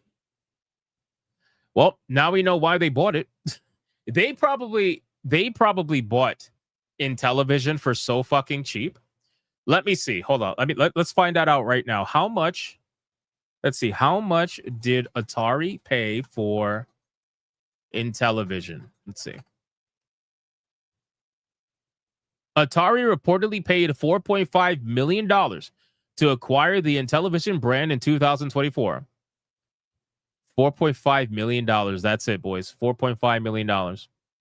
So in order for them to make their money back, okay, $4.5 million, right? Let's do some math. $4.5 million. And divide into that, how much is it going to be? $149.99. And that's in the US. Damn, bro. Holy shit. They're going to have to sell tens of thousands of units. They're going to have to sell tens of thousands of units to try to make their money back. And you also got to keep in mind, too, the 150 is not all profit for this either, because obviously it costs them something to make these consoles. Now, I don't think it costs them very much, to be fair. I don't think it costs them very much. But they're going to have to sell probably over 100,000 of these to try to break even. Like this is not going to happen. This is not going to happen. I highly doubt it. It's going to be a slow but sure. It's going to be a very slow sale kind of a thing. But you know what this is going to be? This is going to be for people who can't get their hands on the OG Intellivision, and they just want to have. They just want to have this, right? They want to have something that is obviously not a real retro console, but it's something that, you know, people who enjoy vintage stuff, they can play this and have a little bit more modern flair to it. You know, is it a good investment opportunity? I mean, from the buyer's perspective, probably not. Hey, we got a raid from Toasty with the Mosty over on Rumble. Thank you so much, Toasty. I appreciate the raid. Thank you. Glowmite Princess Smash will buy them all. I don't know if this is something that's going to get hit by scalpers, to be honest with you. I really don't. I don't know. But it's going to come with 45 games. So, I mean, that's that. So we'll see. Toasty, thank you for the raid. She says Elvira raid. Oh, shit. Elvira raid. Shout out. Shout out. Elvira with the massive titties. Goth Queen Elvira. Scalpers would lose money too. Yeah, I think so. Yeah, 45 games. 45 games is what this will have. So we'll see if this. I'm curious, man. Listen, they're at least smart enough to release it at the beginning of December, right before holiday season. If it was me, I would have released it right before Black Friday, but they did not do that. They released it right before Christmas and shortly after Black Friday. So we'll see how that falls. But considering that they're going to have competition with all the other actual consoles that are modern right now, I don't know how this is going to do, to be honest with you. So we'll see. We'll see how it goes. All right, let's get out of this. $4.5 million. Not a bad acquisition. I wonder what else they got for that. I guess all the games and shit that came out with it, I suppose. John says this is also for people who have the OG Intellivision, but the controllers barely work. Hopefully they can just... Okay, yeah, that's true. That's true. Really quick, fast news. Battlefield 6 is getting nerfed to make the COD players happy who are not used to Battlefield. Battlefield 6 is going to soon let players earn experience faster and unlock attachments faster as well. Because, well, quite frankly, the COD players joined Battlefield and didn't realize that you don't level very quickly in Battlefield. I don't think I've ever played a Battlefield where you leveled very quickly. But apparently people want it to be faster. They want it to be, you know, they want to get their stuff quicker. They don't want to take their time. They don't want to, you know what I mean? So they're going to be nerfing it, and they're going to be making it easier in order to get XP faster and to get your attachments faster. They're also trying to supposedly solve the issue of portal servers being filled with XP farmers. That's also a thing, apparently. In a community update posted on its official X account, Battlefield Studios announced that it will be updating the game within the next week to apply the changes. These include increasing the amount of XP players gain by completing a match by 10% and increasing the amount of XP they gain from their daily bonus by 40%. Keep in mind, guys, I'm already like almost level 30, and I've been playing for a couple of hours here and there. Haven't really been playing too hardcore outside of the first like 3 nights that I played. But I guess that's not fast enough. I guess people just need faster and faster and faster and faster. So I don't think this is going to be the last time they're going to do this. I think they're going to bump it. I think they're going to bump it again. They're probably going to bump the experience gain again, most likely on the match, probably by another 10 to 20%, I got to imagine. And they'll bump the bonus as well to match whatever they bump this. But I think they're going to do this to see if people stay happy with that, but they're not going to. They're going to keep asking for more and more and more. So we'll see how that goes. Apparently, we got tier 2. Did we get tier 2? Holy shit, we got tier 2, man. We got tier 2. Holy shit, boys. Ladies and gentlemen. We did it.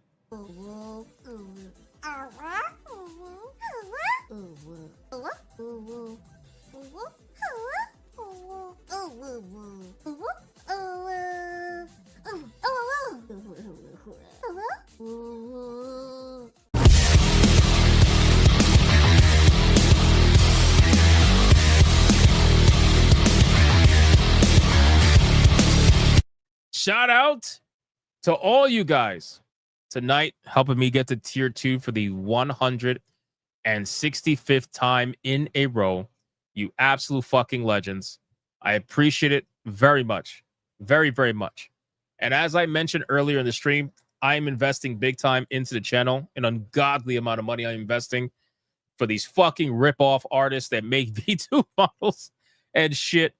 We're going to be making some crazy, not crazy, but we're going to be making some changes, investing in things, all kinds of stuff, man. Hoping to have it all ready by the end of the year, if not a little sooner than that. So that season 3 of Hypnocast, just like with season 2 of Hypnocast, we will make it happen. We will make it happen. I'll introduce a new tier 3 like we used to have. I think I'm going to make Gundam Hypnotic come to life. It's going to be great, man. It's going to be great. Fantastic. I can't wait. Can't wait. All right, let's get into this. Hold on. You missed tier 3. Don't worry. We're gonna figure something out. We're gonna figure something out. Where are we at? Let me X this out. All right, let's get into the 2 main topics of the night. We're gonna catch up on super chats, and then we're gonna get into the 2 main topics. Topic number 1, Dan Clancy's interview that everybody needs to see. There's 2 of them. And topic number 2, former Call of Duty director calling out the series for going downhill and his prediction about how bad things are going to get while it is under the influence of Xbox. 2 very good stories. We got to go over it. Speedy Cake with a $20 banger. Another idea is Hazan versus Kaya in the style of Godzilla versus a mech. Now that would be funny.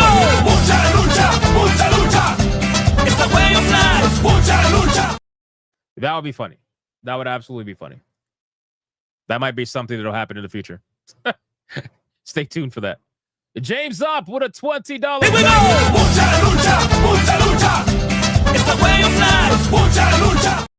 He said, my dad was one of the original engineers on the original Intellivision. He died in 81. The Intellivision died not long after. My parents had 5 kids, built-in beta testers. Oh, really? Holy shit, James Up. That's insane. That is insane. I didn't know that, bro. Shout out to you. That is awesome, man. That is awesome. James Zopp, the fucking legend. I appreciate that, dude. Nonstop DRE with a 2. What's next? Battlefield 6 adding a prestige mode? Shaking my head. Battlefield 6 is going to add whatever they can to stay on top. That's what I'll say. And we'll see how that goes from there. Golden Apples with a $4.99. Battlefield is not equal to COD. How hard is it for people to understand? LOL. Well, apparently very difficult.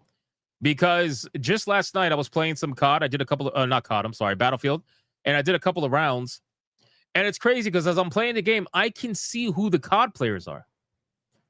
You know what I mean? I could see who the COD players are. I could see, like, when I'm looking at someone and I'm walking up to them and I'm shooting them with a shotgun and they're like bouncing around. You know, like they're jumping around, ruining their fucking accuracy. Or you see the people like slipping and sliding and doing all this kind of crazy shit and then getting killed anyway. I'm like, bro, I could definitely see like who's the COD player. I can see who's the COD player and who's not the COD player. You know what I mean? When I see a medic running around and he's in a field of his teammates And instead of dropping a fucking med pack, he's out there going full Rambo. I'm like, dude, I can see who the COD players are. You know what I mean? Like the medics who only drop packs for themselves because they want to heal themselves and keep themselves going. Like I can see who the COD players are, you know? So it's something that will taper off over time. Some COD players are going to stay, right? Obviously, but most of them are going to leave. Most of them are going to go back to Black Ops 7 when it comes out. The only reason why they're playing this Battlefield 6 right now is because that's what the majority of players are at. The majority of players are at Battlefield 6 experiencing it. So, but it's absolutely going to taper off. But yeah, I call them slip and slide motherfuckers. These slip and slide motherfuckers, they come out of doors, slip it and slide, and they come around corners, slip it and dive. And I'm like, why are you doing all of this and you're still dying? I swear to God, you'll see it on stream sometime. They're just slipping and sliding everywhere. And then they finally stop and they try to point at me and I shoot them once and they die. It's like, okay, I guess that was a lot of work for nothing. DJ. Bro, DJ, what are you doing, bro? What are we doing? What are we doing, bro? DJ with a 140 Red Boy hyper banger. Oh my God, bro. Oh my God, bro. That's Hassan statue level worthy.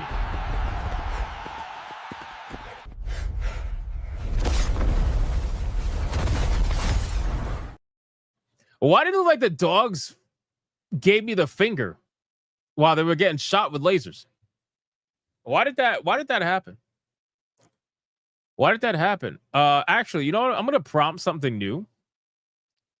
I'm gonna prompt something new. Instead of red eyes, we're gonna say gain lightning eyes. Lightning eyes and shocks the entire field of dogs nonstop, relentlessly. There we go. Let's see what comes up with that. DJ, what clip do you want, man? You're not telling me the super chat. That's another Red Boy goal that we hit, and you're not telling me what you want. I need to know. I just reset the goal. And he said the bar is woefully no. I know our bar has been. I mean, usually because a lot of donations are memberships. That's why. That's what people don't realize. Like we do okay. The bar is just not filled because most of the super chats are memberships, so it doesn't actually show up. Unfortunately, but that's okay. I'm gonna wait until you tell me what you want. Otherwise, I'm gonna play one. I think people want Japanese goth girls. Pretty sure that people want Japanese goth girls, but we'll see. Let's check over on Rumble. Rumble, what do we got? Bro. DJ, did you throw a $50 mega banger on Rumble as well? And he said, Toasty with the Mosey, you still can't rub my head? What the fuck? It's the way of life. Holy shit. Bro, that is insanity. You still can't rub my... Oh my God, dude. Shout out to DJ for the $50 mega banger over on Rumble as well. Guys, the AI prompt already finished for the lightning version of the clip. Let's see. I haven't watched it. I'm just gonna play it. I'm waiting for it to load. Hold on. Wait a second. Here we go.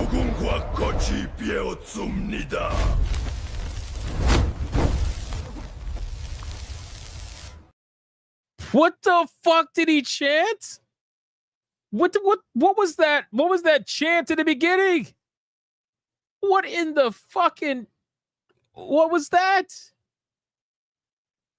What was...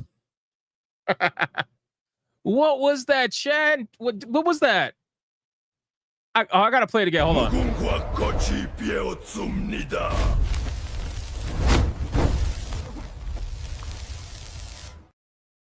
Bro. What language is that? Does anybody speak that language? What language is that? It's Korean?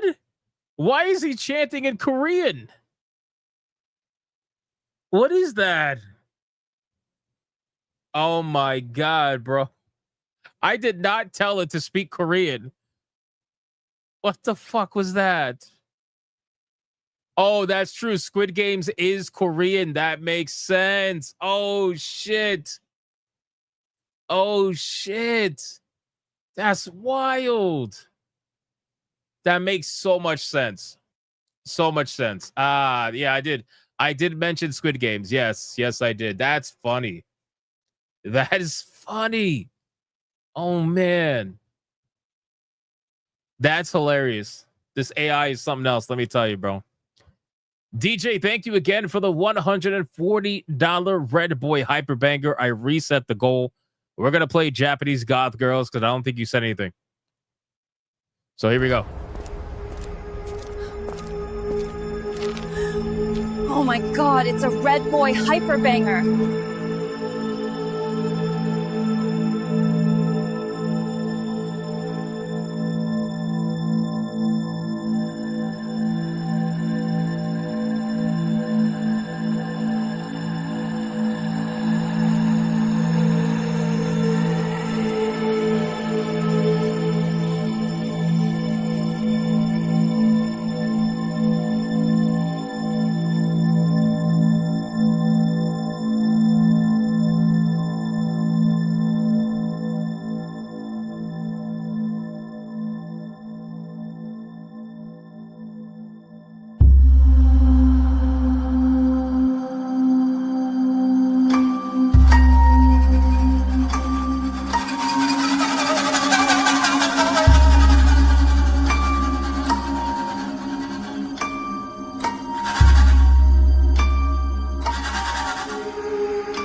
Shout out to DJ. Thank you so much. The Latina clip is almost done.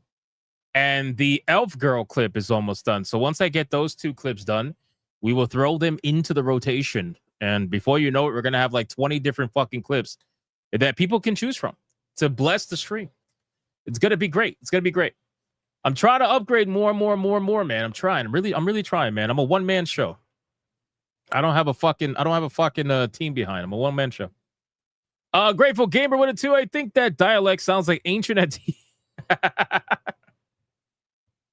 Ancient Antifa is crazy shit. Oh shit, ancient Antifa is wild, bro. I gotta see it one more time. Sorry.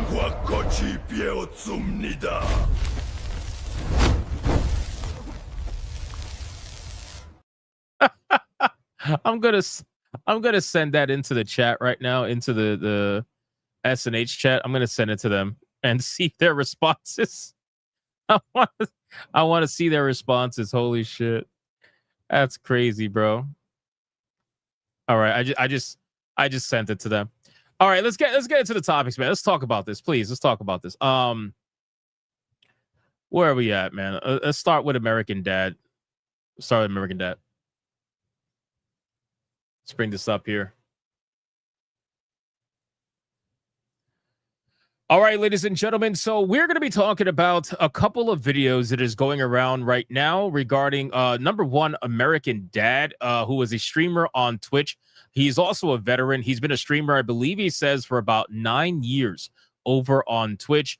And he had the balls, and thankfully he did, over at TwitchCon to approach Dan Clancey during an interview and ask him one of the most direct questions that I think I've ever seen anybody ask Dan Clancey, because we all know that Dan Clancey only tends to take questions that are well rehearsed and that he knows of ahead of time, right?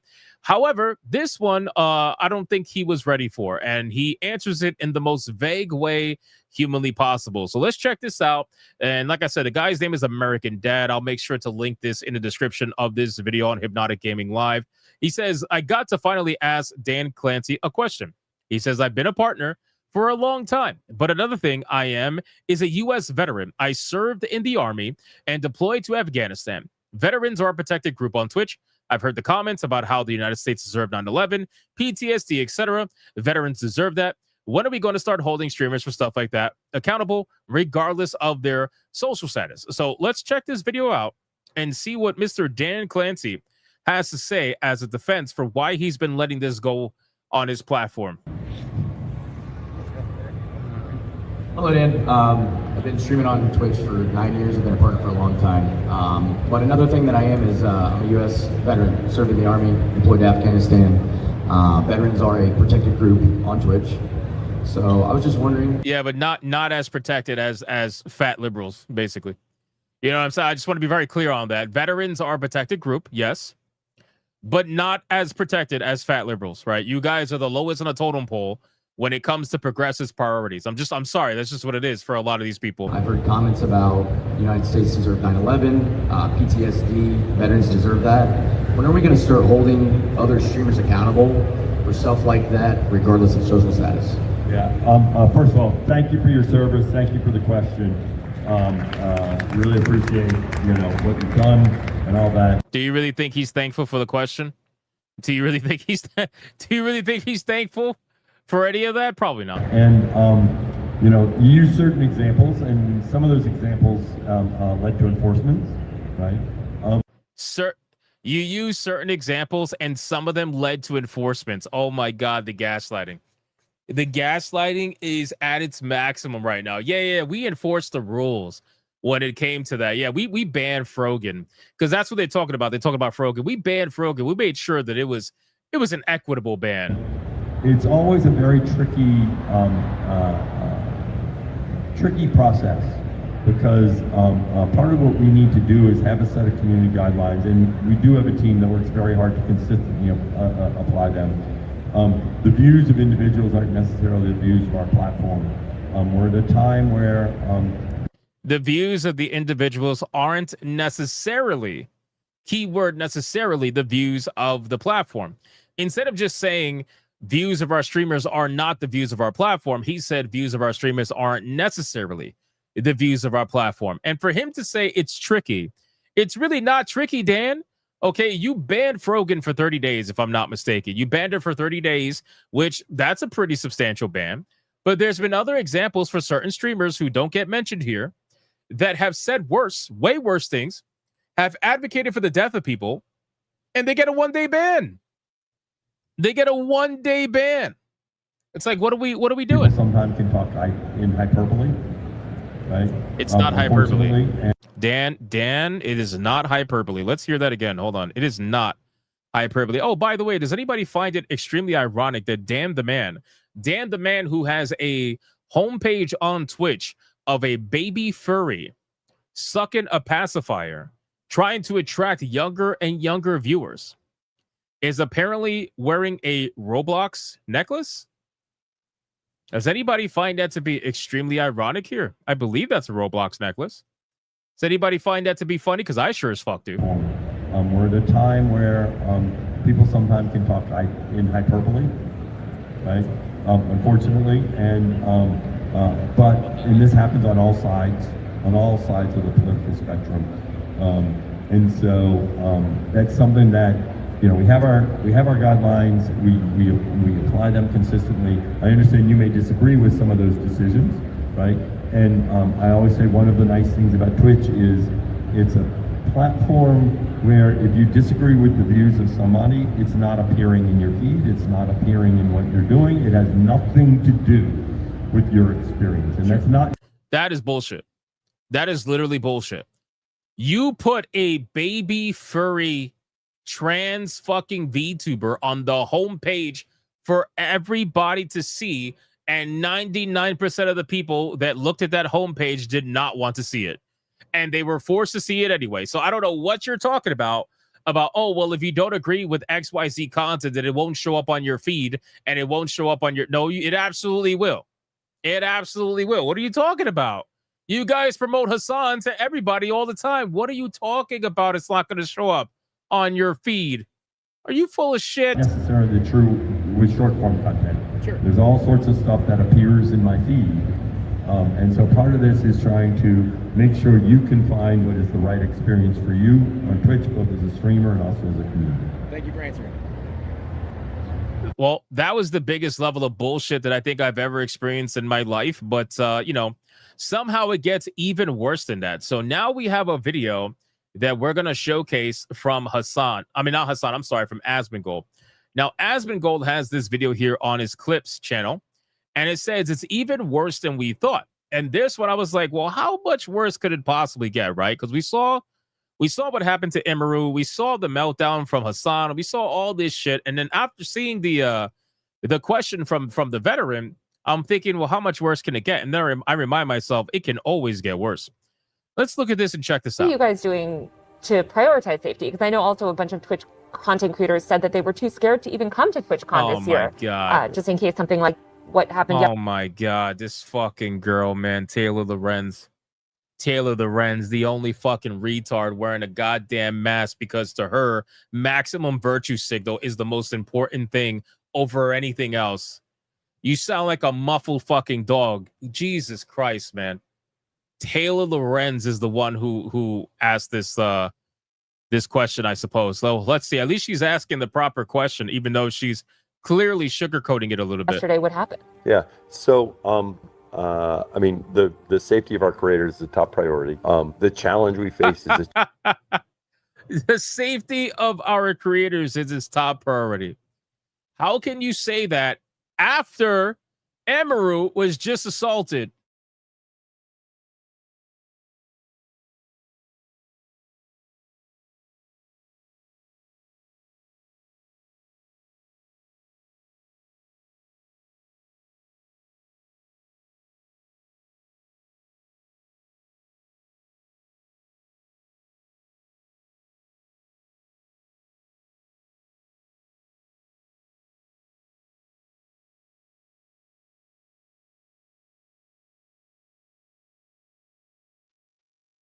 Well, that was weird.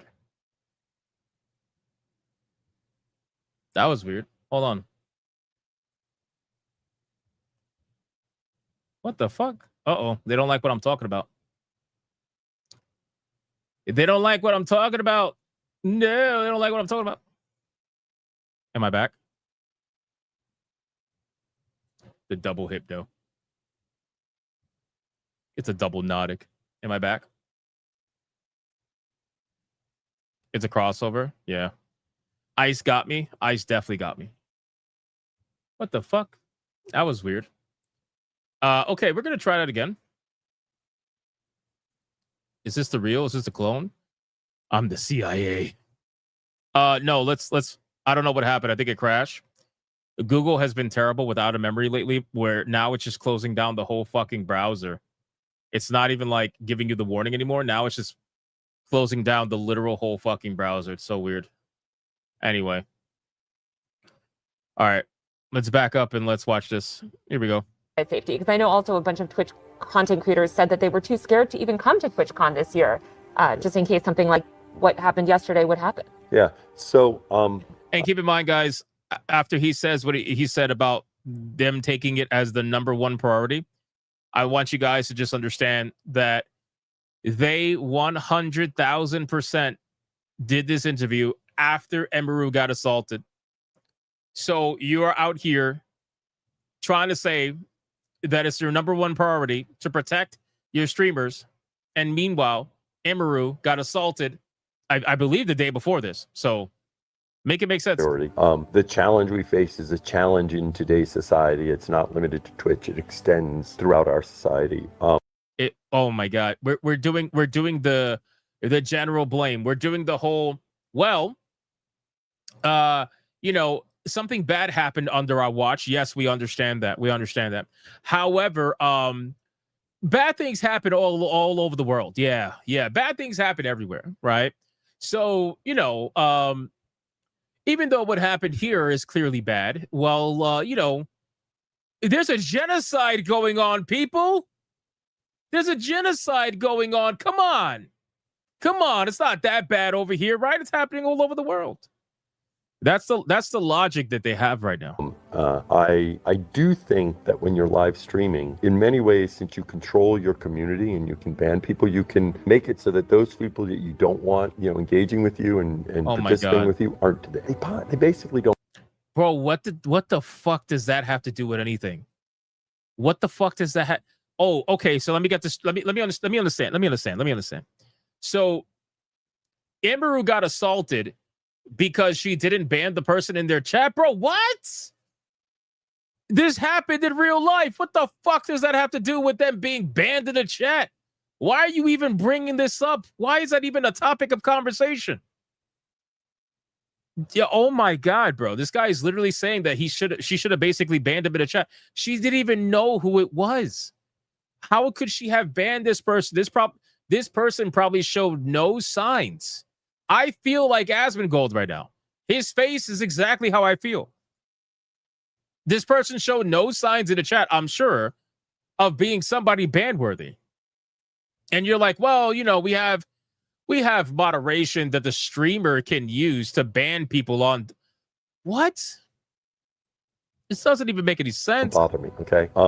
Now, what happened yesterday obviously was something that... yeah, guys, exactly. Dennerier's right. Banning someone online erases them from reality. Come on, guys. Don't you know that? When I ban all the people that send me death threats and block them on Twitter, that makes them stop existing. Clearly. We care deeply about securing this environment. No, we're looking very closely at everything that happened there. This is just something we have to keep. You got Temu fucking security. That's how much you care. You got one of the security guards was like a small little white girl from what I saw in the clip. Like, what kind of security are you really hiring here? You got Temu guards, bro. Nobody's going to care. If it wasn't for her own private security, the guy would have been able to do everything he wanted to do with Emiru. As much as he wanted to do, he would have been able to do. If it wasn't for that guy pushing him off, it would have been game over. Working on, I think everyone identifies our tools in terms of trust and safety as the leaders in the industry of helping. Leaders at what? What are you leading in like harassment, like stalking? I don't even understand. Just to give you a sense of the monumental fuck up that transpired yesterday, the video of the incident comes out and goes omega viral. Twitch releases a statement about it, stating they have zero tolerance for harassment. Emiru drops a tweet stating Twitch has lied about the whole thing. The person in the video that protected her was her own security, while Twitch's security completely ignored what happened or were even laughing, letting the person just walk away and leave the convention. After all of this, Twitch's CEO Dan Clancey goes live on his own stream, wondering TwitchCon. And then people are saying that girl was Emiru's manager. No. I'm talking about the girl that was dressed in the yellow shirt. Emiru's manager was somebody different that walked her off the set. After they walked off, there was another girl that was walking past that had, I believe, like a yellow shirt on. And I believe she was part of TwitchCon security or something along those lines. Maybe she was handling the little section there. Who really knows? But regardless, we all know since security didn't do a fucking thing. They just stood there. The only security that did anything was the one she hired. They're Temu guards, bro. Regardless of whether or not it was a girl or not, they might as well have been. They didn't do anything. The very same time as Clancey is streaming like nothing happened, Emiru goes live on her own stream. I asked them. Oh, I didn't even realize Dan Clancey went live. Dan Clancey went live as this was happening or after this was... Bro, this guy he loves the attention. He really loves the attention. I think that he is running this company as if he's with a bunch of friends. Or he's trying to buy his way into having a bunch of connections and friends. When realistically, he should be running this company like a CEO. But instead, he's running this company like a frat boy. And he's trying to use his connections to gain favor with these streamers. Whether they're female or not, I don't think it matters at this point. It's fucking crazy. Emiru goes live on her own stream. I asked them, what are they going to do about this? And you know what they said initially? Please say it. They said, oh, well, he's banned from the platform for 30 days. Yes. Oh for 30 days. They were banning him for 30 days. What? As soon as this happened, Clancey started receiving calls and ended the stream saying this. Turns out I have a meeting coming up that I hadn't planned. So... He's got a meeting coming up that he didn't have planned. Gee, I wonder what that meeting's about. Ladies and gentlemen. Oh, Dan Clancey, boy. Looks like Jeff Bezos is calling. Amazon is calling. They're ringing in. Oh boy. So I think that's what I'm going to do. Sorry about going live and then dropping off. I need to be somewhere. They actively cover up the role that they played and misrepresent a situation to make themselves look good to avoid accountability for someone being sexually assaulted. Yep. Precisely. I would guarantee that meeting happened with Amazon. I'm sure they fucking came in calling immediately. They're like, we need to talk. we need to talk. I think that there is a level of irony here, and maybe it's me, maybe it's not me. I don't know that I hadn't planned, but I think there is a level of irony here for the CEO of Twitch. Okay, for the CEO of Twitch to be advocating for younger and younger viewers to join his platform. That's number one. We're talking about people under the age of 13, right? I think he even mentioned like 10-year-olds, 12-year-olds, something like that. Advocating for younger and younger people to join his platform. Not only that, this is somebody who is seen hanging out with all these young streamers, right? Male and female. I think there is a level of irony here that the man is wearing a gold chain Roblox chain. I think considering and again, it shows how fucking stupid Twitch as a whole is when it comes to optics, because this is probably the reason why their platform is ran like I guess the insane asylum. You know what I mean? Like it's ran like an insane asylum where like the inmates are running the asylum. You know what I'm saying? And the level of optics here is fucking insane. How do you miss those optics as the CEO of a company? How do you miss the optics of wearing a Roblox chain, considering all the PDF stuff that's happening right now and how Roblox is under fire, getting sued, all kinds? Like, how do you miss this? How do you? Chris Hansen literally dropped a special on Roblox not even a couple of days ago. How do you miss all this and decide to wear a big golden Roblox chain? There is something here. I can't quite place my finger on it, but there is something here that just culminates into the reality that is Twitch. And the reality is that platform is fucking garbage in every way. It is a cesspool. And it is I stopped streaming on Twitch, I think almost over a year ago. I don't know if I'm at a year yet. I might be a little bit past a year. I stopped streaming on Twitch over a year ago because I realized a while ago that this platform is fucking trash, bro. It is trash, like literal trash. And I did not feel good about trying to grow a platform over there, knowing that not only is all the shit that goes down ridiculous, but I feel like every company has dirt, so whatever. All the shit that goes down is ridiculous, but on top of that, it's not a platform that is equal for all creators, basically, right? So somebody like me, even if I were to succeed on Twitch, I would not be welcome there. I would probably be suppressed there massively. I would probably run into so much bullshit. I would get banned for calling XYZ chick fat. Like it wouldn't even. It's not even worth it, right? It's not even worth it. So anyway, ultimately, I ended up leaving the platform ages ago because I was like, "Fuck this shit, bro. I can't even deal with this." But now when I see the CEO, which by the way, I think Atreus needs to get rid of his cowboy hat because unfortunately for him, Dan Clancy is ruining that fucking image. I think it's safe to say that when the CEO looks like this, talks like this, acts like this, and is literally wearing a Roblox chain, this platform is fucking cooked.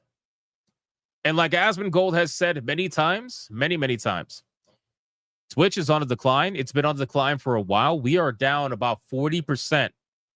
Twitch is, I'll tell you like this, Twitch is even below the pre-COVID numbers. Okay?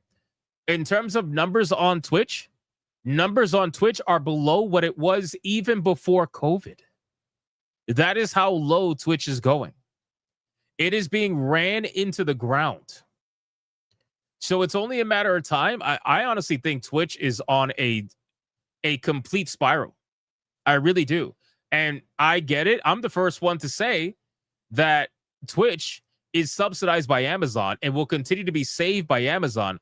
But I think if this shit continues, if this amount of negative press for this platform continues, where it is superseding the gaming sphere and it is going into the political sphere, where you have Andrew fucking Cuomo talking about Hassan Piker in a mayor debate. At this point, it is superseding everything. It's superseding gaming culture. It is going well past that. It is not going to be a good look for even Jeff Bezos to ignore. And I know Jeff Bezos will just ignore it most of the time. But if it gets to a certain point, which I think it's going there, I mean, look at this fucking guy.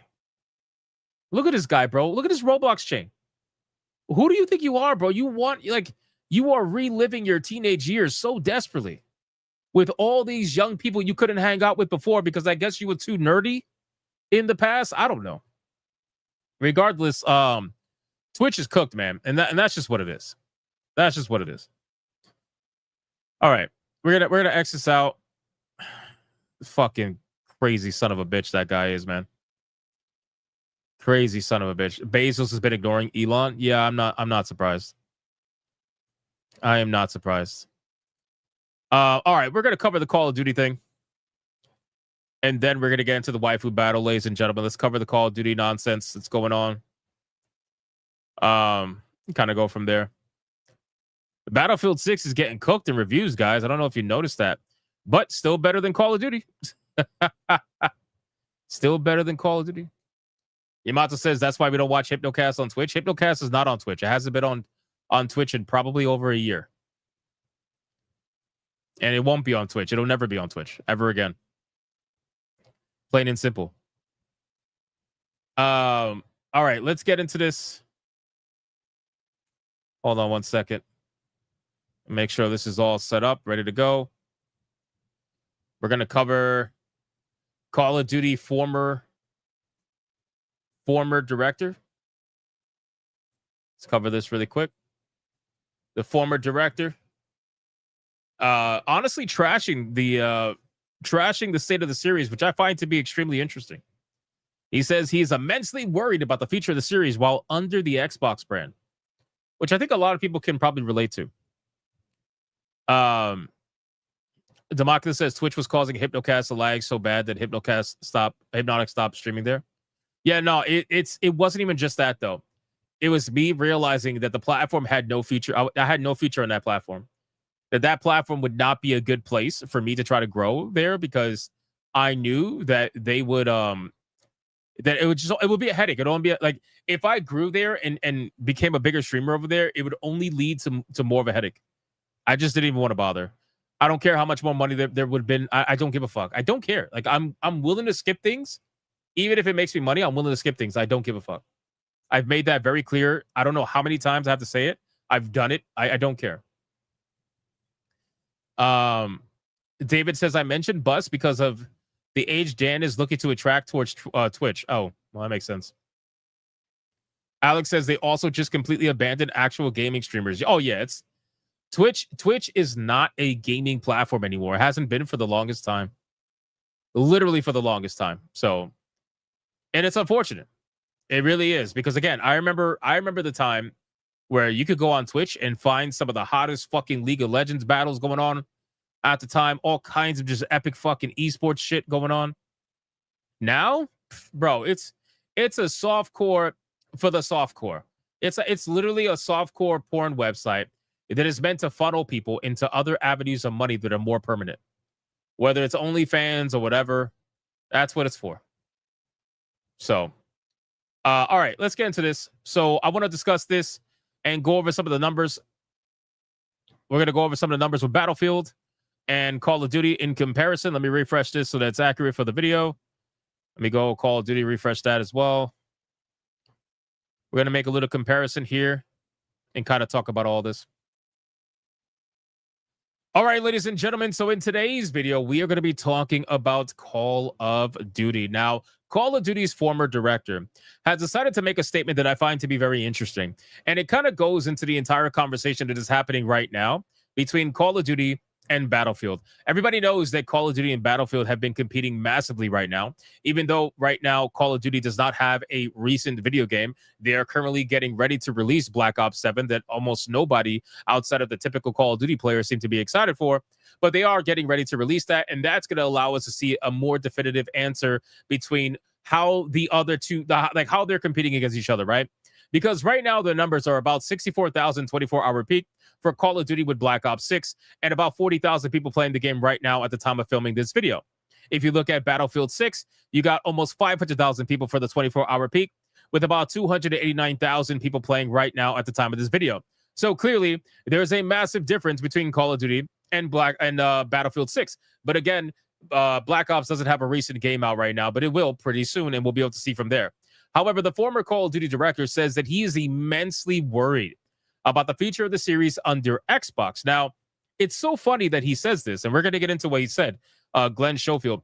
It's so funny that he says this because one of the most interesting things about the FTC conversation when it was happening when Xbox, or I should say when Microsoft was looking to buy out Activision Blizzard, one of the most amazing things about all this is that they said they were worried about the future of Call of Duty as well. They said that they were worried about Microsoft trying to essentially be anti-competition by potentially removing Call of Duty from, other platforms outside of Xbox. And they had to end up coming up with this deal that said that Call of Duty was going to be around on all systems for XYZ amount of years. We still don't know what's going to happen after that. But I just find it interesting that a lot of people, once Xbox basically became the home of Call of Duty in the way, everybody kind of looked at it and said, well, this is probably going to be very questionable. Should this really be the platform that is going to have the ownership and the decision-making for Call of Duty? I don't know.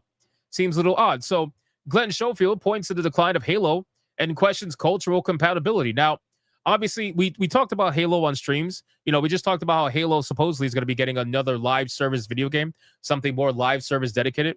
I don't really know if that's a great idea. I think you should be focusing on perhaps trying to make Halo into a franchise that people actually care about again versus trying to figure out how you can overly monetize a dead franchise. But, I'm not an Xbox executive, so what do I know? But I do find Halo's trajectory into failure to be a prime example of what could happen to basically anything that Microsoft owns these days. Because let's be real, Microsoft marketing is terrible. The reason why Microsoft's consoles are the worst selling consoles by a long shot compared to everybody else is because they spent the entire time trying to convince everybody that you don't need an Xbox to play Xbox. Nobody else was doing that. Nintendo's out here saying, well, you need a Nintendo to play Nintendo. PlayStation's out here saying, well, you need a PlayStation to play PlayStation at least for the first year, and then we're going to put it on PC to get more sales. But Xbox is like, nah, bro, we're whores. You can play our games anywhere. You don't need our hardware. You don't need our consoles. You don't need any of that, right? So it was some of the worst marketing ever. So people ended up checking out little by little because, well, who gives a shit, right? So now former Call of Duty director Glenn Schofield says that he's immensely worried about the future of the franchise and questions whether the Xbox makers' culture will be compatible with the teams behind the hugely popular FPS over the long term. During a decade at his studio for Sledgehammer Games, Schofield directed installments Call of Duty Modern Warfare 3 from 2011, Advanced Warfare 2014, World War II 2017. He left the studio. He co-founded in 2019 before going on to build the Callisto Protocol. Now, listen, with all due respect, Mr. Schofield, Callisto Protocol, yeah, that's not it, bro. That's not it. A lot of people clearly do not like that game. It's a very badly reviewed video game. And people clearly think you missed the mark on that aspect. However, we're still going to listen to what you have to say. So speaking to the VGC at Gamescom Asia, Schofield said that he was skeptical about whether the FPS series can remain as successful under Microsoft, citing culture concerns such as the way in which staff are incentivized and Microsoft's recent track record with franchises like Halo, which have declined in popularity. Now, me personally, I think that it was a really bad decision. You want to know why? Because the moment they looked at Call of Duty, one of the top-selling franchises in the world, unfortunately, even though it's on a decline right now, it still is and was one of the top-selling franchises at one point, every single fucking year, nonstop. It is a bad, bad mix to give Call of Duty something that has been known to have so many sales and give it to Xbox that has been known to whore out their video games on Game Pass and not care about sales in the hopes to push Game Pass. That was a bad move because here's the problem, right? You gave people Call of Duty for free, essentially. You gave people Call of Duty on Xbox Game Pass. You can't go back on that now. People who got used to playing Black Ops 6 for free, essentially, are not going to want to start spending $80 to buy the next Call of Duty if you were to take it away from Game Pass. People are going to be highly, highly against that. You cannot take things away like that once you give it to them. You have to continue giving to them. So Microsoft, being the geniuses that they were, they sacrificed a massively selling franchise to Game Pass. They fed the beast to Game Pass, and Call of Duty feeding Game Pass is and always will be extremely wild to me. You got people willing to spend whatever to play the next Call of Duty because of FOMO, and they don't want to miss it out with their friends, and you sacrificed all of it for Game Pass to get a couple of subs that you ended up losing anyway. I don't know. I think it was a really bad decision. But anyway, he says, I worry about it immensely. I really do. He told the VGC, because what's happening to Gears of War? Where's Halo? You know what I mean? And you look at EA, you look at these big companies, and I'm like, where's the Strike games? Where's this game? And there's so many to just fall by the wayside. He continued, unfortunately, once you're assimilated by one of these companies, I think you take on some of their traits.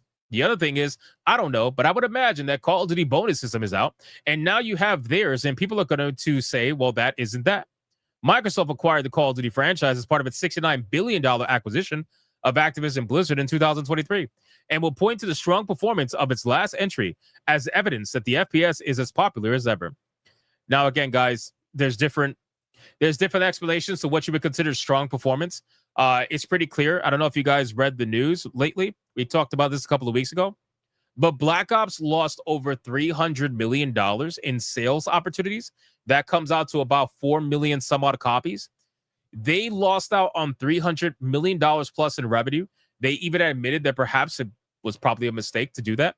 They lost out on the opportunity for over 4 million copies for Black Ops 6 because they sacrificed it to Game Pass. Now, people will obviously say, well, they probably garnered some Game Pass subscriptions from that. And I do believe that Black Ops was a Game Pass mover. But was it enough to make up those loss in sales? Probably not.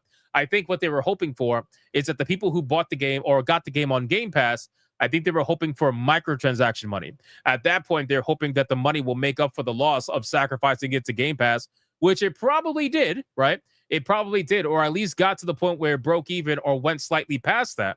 But ultimately, still, you're doing all this extra work. You're doing all this extra push just to end up at the same place or less than where you were before. I think that's pretty fucking stupid, right? But the reason why they're doing that is because for Microsoft, Game Pass is the thing. Like they need Game Pass to constantly look stronger and stronger and stronger every year. They need that because that's what they've convinced their investors is the thing, right? Xbox is Game Pass now. Xbox is nothing else but Game Pass. That's where it is. And if they got to make it up in microtransactions and sacrifice one of their biggest video game franchises to the beast of Game Pass, then they will do that, right? But that's what he's talking about when it comes to culture comparison. That's really what he's mentioning here.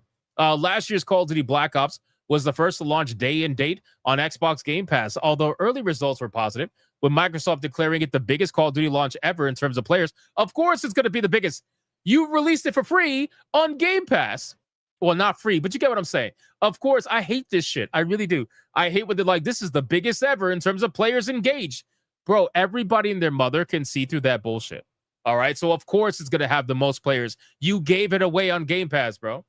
Anyway, the game saw a sharper post-launch decline than usual. Well, that's because the content is being memed right now, okay? The content is being memed drastically because people are looking at what you did with Black Ops 6, and they're like, why is Beavis and Butthead running around? Why is Nicki Minaj twerking on my body? It was bad enough that I would get teabagged after getting killed, but now you got Nicki Minaj and her stank ass, wop fucking spreading her cheeks on my face. If she would clean it up, it probably wouldn't be a problem. But you know what I mean? When it's dirty, it's a problem. Anyway, it's like, bro, what are we doing? Why are you doing that? People are memeing the hell out of the game. Schofield said his pessimism about the future of Call of Duty is also related to the departure of the key staff. As well as his exit, co-founder Michael Condrey also left Sledgehammer Games, followed by Black Ops veteran David Vonderhaar. I hate doing this, but since I left Sledgehammer, none of the games have been very good. Ooh. My man is calling out the games for being trash. He said, Schofield said, I mean, the last one, Modern Warfare 3, was a 50. They still sell well. You know, that happens. You move. I always wonder, why did you take that guy out? It's not going to work later. And very few times does that work. They just aren't as good. They aren't the same. Treyarch's still really good, but you know, I feel like I got lucky. I feel like I was at the heyday of EA during my time there. I mean, it was a who's working there. And then when I got to Activision, I made Modern Warfare 3 in 2011. As a matter of fact, Modern Warfare 3 was the last Call of Duty to win Action Game of the Year, and my 2 other games were nominated for it. But now, you know, you don't see them. That's actually a great point. That's actually a really great point. His game was the last one to win Action Game of the Year. That's actually a really good, interesting point. So again, guys, at this point, we all know that Call of Duty is a franchise that is the prime example of what it means to have degradation of franchise, where, yes, a franchise is still doing well. Yes, it's still making money, sure. But in terms of the franchise overall, there is a degradation there. There are people checking out. They don't have as many players as they had before. Is it still enough for them to monetize? Absolutely. Is it still enough for them to hopefully break even or make a profit? Absolutely. But it's nowhere near what it used to be, especially in terms of profitability. Nowhere near where it used to be. There is clearly a difference here. Whereas Battlefield is seeing some of the biggest real numbers that it's ever seen ever, right? Battlefield 6 sold 7 million copies in 3 days. In 3 days, Battlefield 6 sold 7 million real copies. We're not talking about 7 million players engaged. We're talking about 7 million copies sold. That is a big difference in numbers, right? And it's pretty clear that, again, I even think, I'll say this, I think that Black Ops 7 is going to make this number rise probably to about 200,000, if I had to guess. About 200,000. I think that's what it's going to be on Steam. I can't speak about anywhere else or players engaged or whatever bullshit. I can't speak about that because nobody knows because they don't release their numbers, right? So this, I feel like, is a prime example, and it's going to only hit about probably 200,000 units, in my opinion, okay? At least on Steam. Anywhere else, I can't speak to. Whereas Battlefield 6 is pretty obvious that the game is a massive hit, massive success, and it's clearly holding on to its players fairly decently with a drop that's going down clearly because people are leveling. But again, you're going to have Call of Duty players try this out and quit. I think that's the reason why this number was so high the way it was, because it was a cultural thing. Everybody was getting behind it, but Battlefield's not for everyone. Just like Call of Duty's not for everyone. Both of these games can exist together in harmony. They don't have to necessarily go after each other's throat. However, they should be used against each other if you want to make both products better, in my opinion. The reason why Battlefield 6 is the way that it is right now is because Call of Duty was the way that it was for so long. Call of Duty was felting Battlefield left and right in terms of players and how many people were actually buying their game versus Battlefield. Now, Battlefield had to get better. It just had to. And now it's at the point now where people are actually playing the game more than Call of Duty. So now it's Call of Duty's turn to get better. How they're going to respond? I don't know. That's up to them. So we'll see what ends up happening, guys. But let me know in the comments down below. What do you think about this entire situation between Call of Duty? What do you think about his the former director and what he said? Let me know in the comments down below. Thank you guys so much for watching this video. If you enjoyed it, consider hitting that like and subscribe. And I'll see you guys in the next one. Got to put the ears back on. Ears back on. Yeah, that's true too. Community backlash. You're right, Korean Cowboy. You're 100% right. Community backlash was a thing for Battlefield, and now they're finally listening. Battlefield was getting fucking felted, bro, and it was all their fault. Remember when Battlefield was like, if you don't like it, don't buy it? If you don't like the fact that we have a female soldier on the cover of our game, don't buy it. Remember that? That didn't work out too well for them. And they learned very quickly. You know? So we'll see. All right, let's go over super chats. Let's go over super chats. Hopefully I didn't lose any because of the crash. And then we're gonna get into the waifu battle. Let's see. Ben with it too. What's with the sinister music with the Japanese girls? Is because that clip was supposed to be a Halloween-oriented clip, which is why I put the scary music. Once Halloween is over, I'm going to change that clip to put some more like rock music or something. Nonstop Dre with it too. Are midgets just unlucky leprechaun? Wow. Wow. Nice. One Dirty Bird with a 5. When you finish your movie, you should watch it with the panel MST3K style. Oh, yeah, no, we're going to play it. We are going to play the SNH movie on SNH when it's done. So make sure you guys are there for that. Again, we're like We're easily a few weeks out from that, but we're 100% going to do it. DJ with a $50, bro, you're going to get banned. Here we go! Mucha lucha, mucha lucha. It's the way of life. Mucha lucha. He says Dan served so hard he had to grow a mullet and wear a very effeminate cowboy hat. His service is as great as T-Jab Steve and General Millie.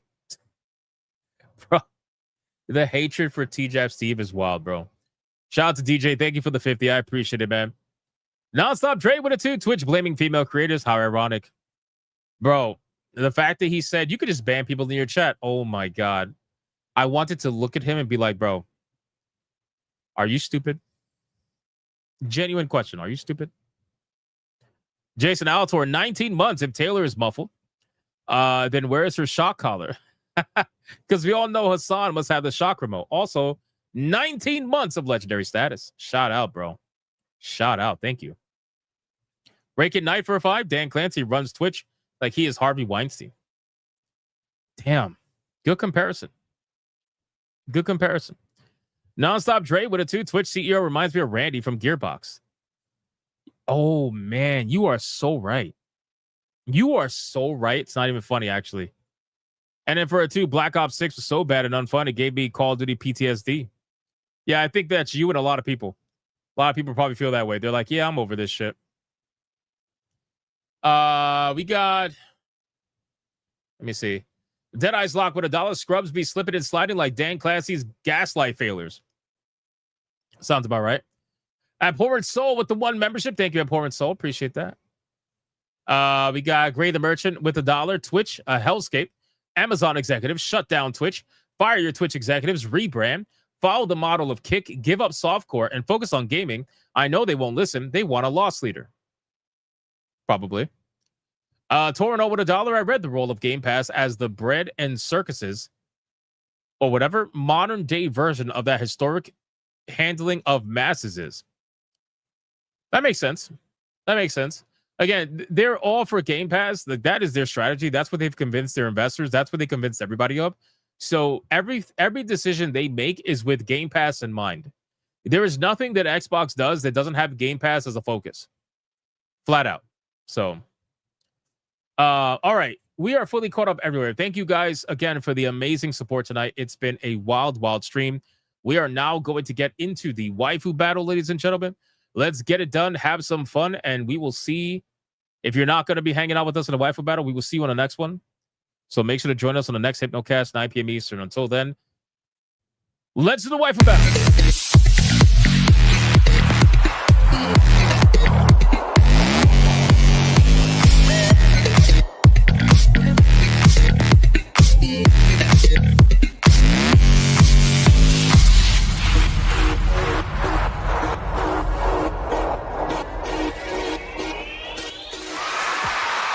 All right, boys.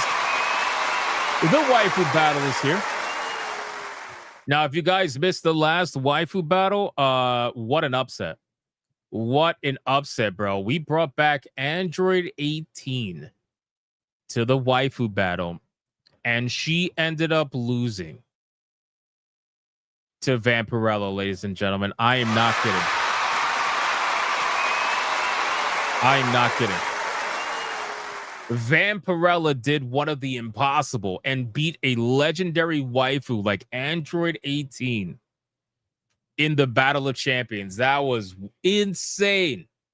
Insane to witness. So here we are on this beautiful Sunday evening, and we're going to see if Vampirella can beat this upcoming waifu. Rule number 1. All super chats during the waifu battle can and will count towards a particular waifu, but the only way that they're going to count is if you put the name of the waifu in the super chat first. You got to put the name first. If you do not put the name of the waifu in the super chat first, then it will not count. It does not matter how big they are.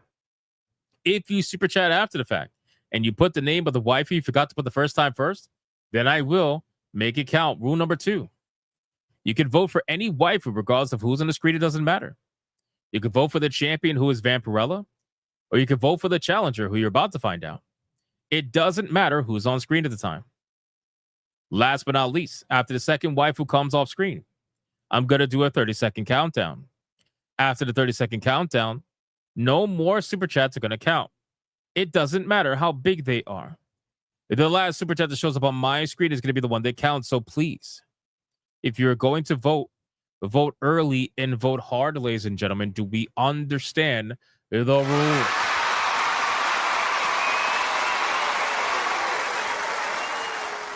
We don't understand the rules. Come on, let's be real.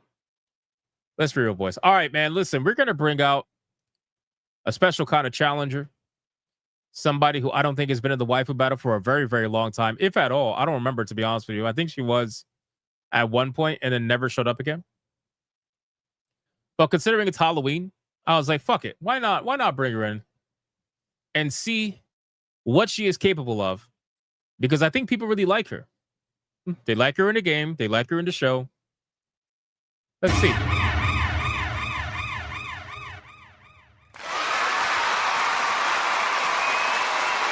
All right, boys. The challenger that's going to go up against Vampirella is going to be none other than the one and the only Halloween Jinx from League of Legends, ladies and gentlemen. Let's start the clock and let's see who is going to win. Is it going to be Jinx or is it going to be Vampirella? Let's find out, ladies and gentlemen. You got people talking shit already. They're like, she lost already. Oh, really? They said this is easy. Oh, Gray Soul says Jinx lost. Oh, I love this because this is maximum trolling opportunity. You guys are so lucky I can't vote. You guys are so lucky I can't vote. Oh, you're so lucky. I would troll the ever-living fuck. I would troll the fuck out of you guys. The names are on the bottom. The names are on the bottom. Let's find out. Hickory says, Vampirella is better. All right. All right, we're going to find out. We're going to find out. Bring the Stark Bazooka. We're going to find out. Right now, there's no votes for Vampirella, so all this shit talking, well, it can go either way.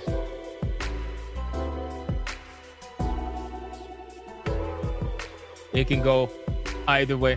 Torino 105 says, Hypno and the Great Pumpkin. Bring back photos, please. Hypno and the Great Pumpkin is crazy. Thank you, bro. Appreciate that. Toxic with a 2 says, Vampirella, the first one. Obviously. Blackguard with a $20 banger says, Vampirella. Jinx is too much of a depressing character in general. Bro, we've had some depressing waifus before. Come on. We've had some pretty depressing waifus before. She's not the first one. Just saying. Alucard with a 2 says Vampirella keeping Mistress alive till Halloween. That's going to be extremely challenging. That's going to be extremely challenging. We'll see how that goes.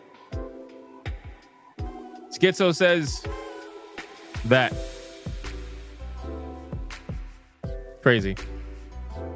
Is Jinx even of age? I don't know. Are fictional characters of age? Again, oh my god, yo, every fucking waifu battle, I swear to god, bro, people are so disingenuous about it. They're so fucking disingenuous about it, as if you really give a fuck. Number one, as if you really care. You don't care, number one. And number two, Jinx is 25 years old, canonically, in the League of Legends lore. In the show, she's 19. Jesus fucking Christ, as if like nobody looked that up beforehand. For the disingenuous weirdos out there, it's unbelievable, bro. God, Jesus, I hate that question because you know it doesn't come from a place of actual care. It just comes from a place of like, oh, let's get ready. It's like, come on, bro. Why is he touching a pumpkin? I don't know. That's a good question, actually. Nitrium says, I did not look it up beforehand. Why would you look it up beforehand? You're not the one hosting the waifu battle. What the fuck? Again, I've made it. Anyway. Toxin said it for me. There you go. Toxin, thank you, bro. Alucard Thank you. Appreciate that. The Mervoth with a 5 says Vampirella, choosing the hotter one of the appropriate Halloween waifu. Thank you, bro. I appreciate that, man. All right, Jinx is coming off screen. Looks like she's getting ready to get banned from the waifu battle because nobody's voting for her. We're going to bring out Vampirella onto the screen, ladies and gentlemen. Don't worry, she's of age. We're going to start the clock, and let's see who is going to win. Is it going to be Vampirella? Or is it going to be Jinx? Let's find out. Vampirella from Mervoth for the 5, choosing the hotter one, an appropriate Halloween waifu. Makes sense. Ali Kusanagi with a $20 banger says Vampirella. Very nice. Very nice. Man, poor Jinx. She's going to get banned. How unfortunate. And the hilarious things is the Vampirella fans are voting light because they think they have this in the bag. So they're not really voting hard. Really objectify Jinx, bro. It is a waifu battle, my guy. People are picking who their favorite waifu is. You know what? Oh my god. Oh my god. Let me see something.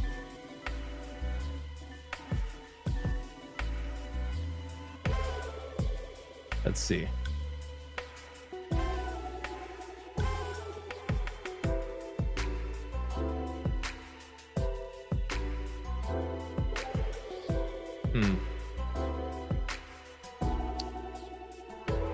Not too much channel history.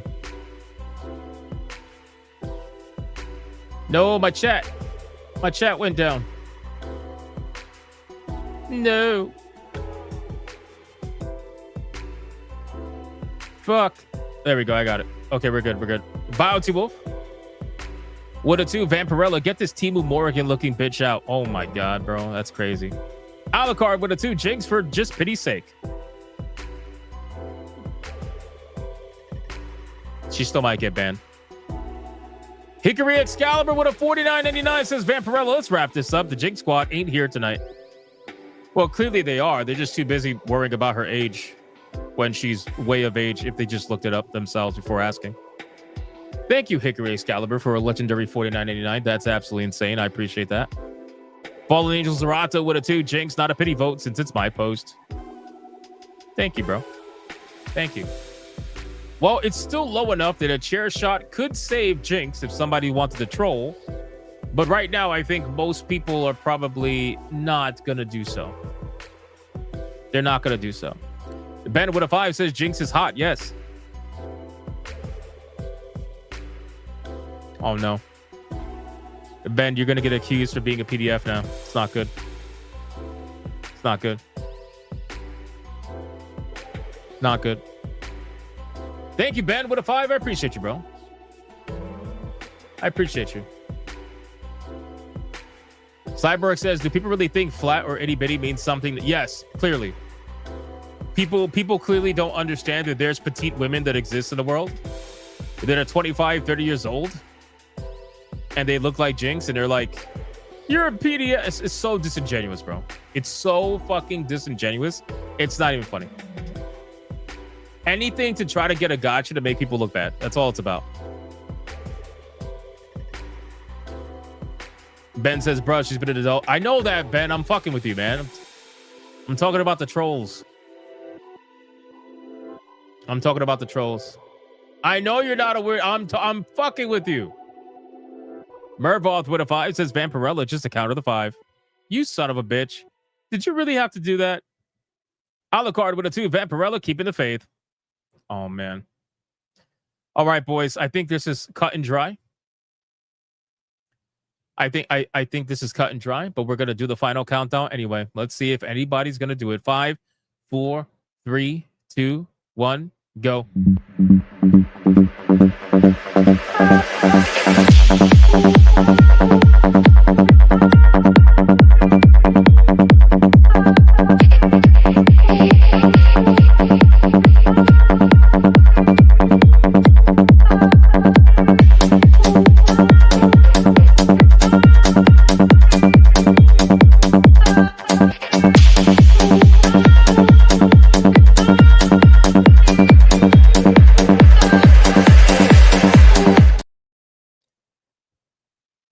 That's insane, bro.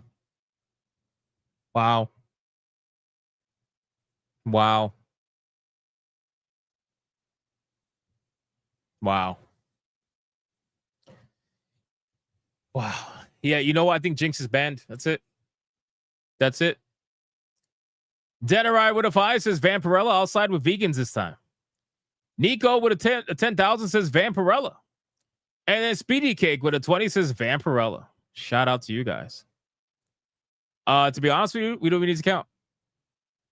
We don't even need to count. Deadeye's Lock with $1 says Jinx. Thank you, Deadeye's Lock. That's it. Jinx might be one of the only waifus that is banned in the waifu battle. That's it. I'm gonna make a folder and I'm putting her in the banned folder. She's done. She's done, man. That's it. Mervoth with a 2. The PDF bait got felted. Kidding on the PDF joke. Had to. Nice. Nice. Yeah, we don't have to count this one.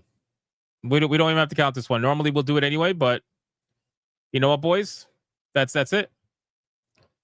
The winner and still waifu battle champion is none other than the one and the only Vampirella, ladies and gentlemen. Wow.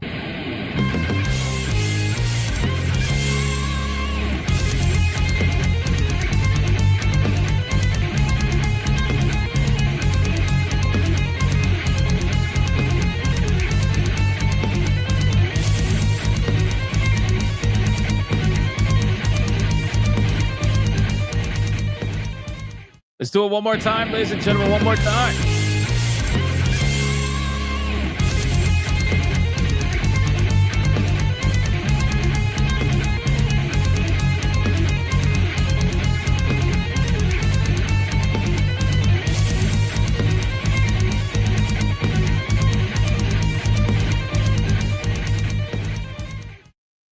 Like, literally nobody's coping and seething.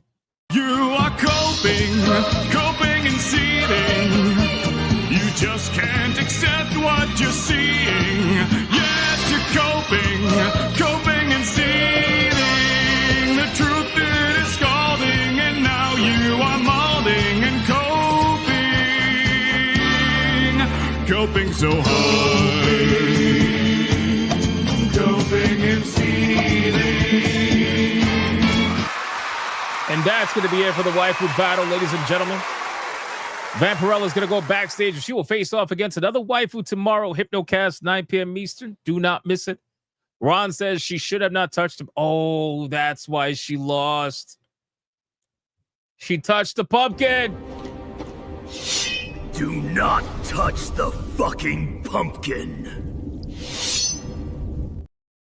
That makes a lot of sense. That makes a lot of sense. Oh, man. Why'd she have to do that? Why'd she have to do that? All right, boys, listen, tonight was an amazing stream. Shout out to all of you guys for hanging out tonight. We had a lot of fun going over a bunch of topics, as always. Tomorrow begins the Griffcast reviews. It looks like the winner, let's see. The winner of the vote for Hypnotic Gaming Live, Tormented Souls. It looks like Tormented Souls is going to be the next game we're going to review for Halloween. Tormented Souls looks like a pretty cool game. It's kind of like a Resident Evil indie. Like, it's like an indie Resident Evil game. Looks pretty good. I want to check it out. Can't wait. So that's going to be our next game, it seems, to review over on Griffcast. So make sure to come hang out tomorrow at 5 p.m. Eastern. It'll be a lot of fun. And we'll start our review of that. Where are we at? Yeah, that's basically it. All right, guys. Thank you so much again for liking the stream, commenting, spamming the chat, super chatting, gifting memberships, everything. I appreciate it. And shout out to the Hypno Mods for doing what they do every single day. I appreciate you as well. Baltimore says you're not doing Dying Light. No, Dying Light was not on the poll for this second time around, but Dying Light will be at the end of this month, going into next month. I want to keep it strictly to like real horror style games for this month. But we will do Dying Light just at the end. Thank you, everybody, again, and I'll see you in the next one. Stay to the end for the raid. But until then, go be bigots and go be gooners. Oh, I lost the video because I crashed. There we go. Bye.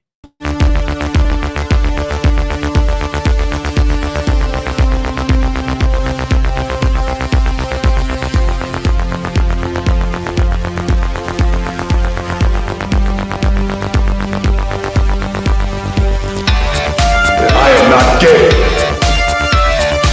I have relationships with women and sex with men. And I got news for you. That means you gay.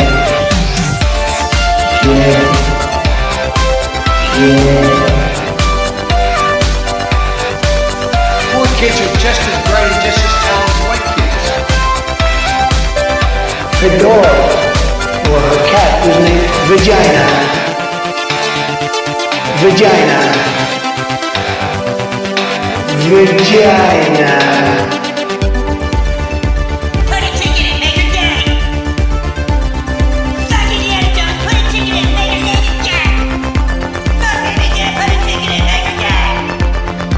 It means put a chicken in a queenie and make her fucking gay. Fucking pronouns! Fucking pronouns! Fucking gender ambiguity! Fucking current day Californian shit! Even though we fucking know, 'cause we're boring! We're so fucking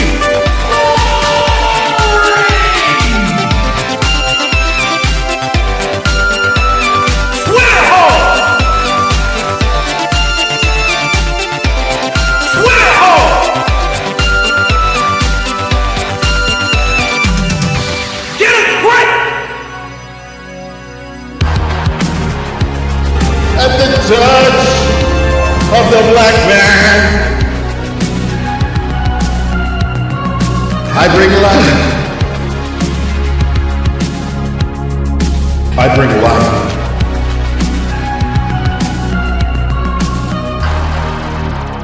I bring life.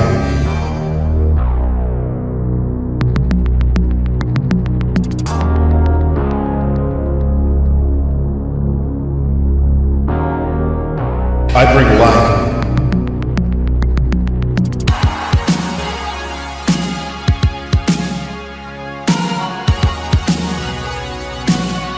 I bring life.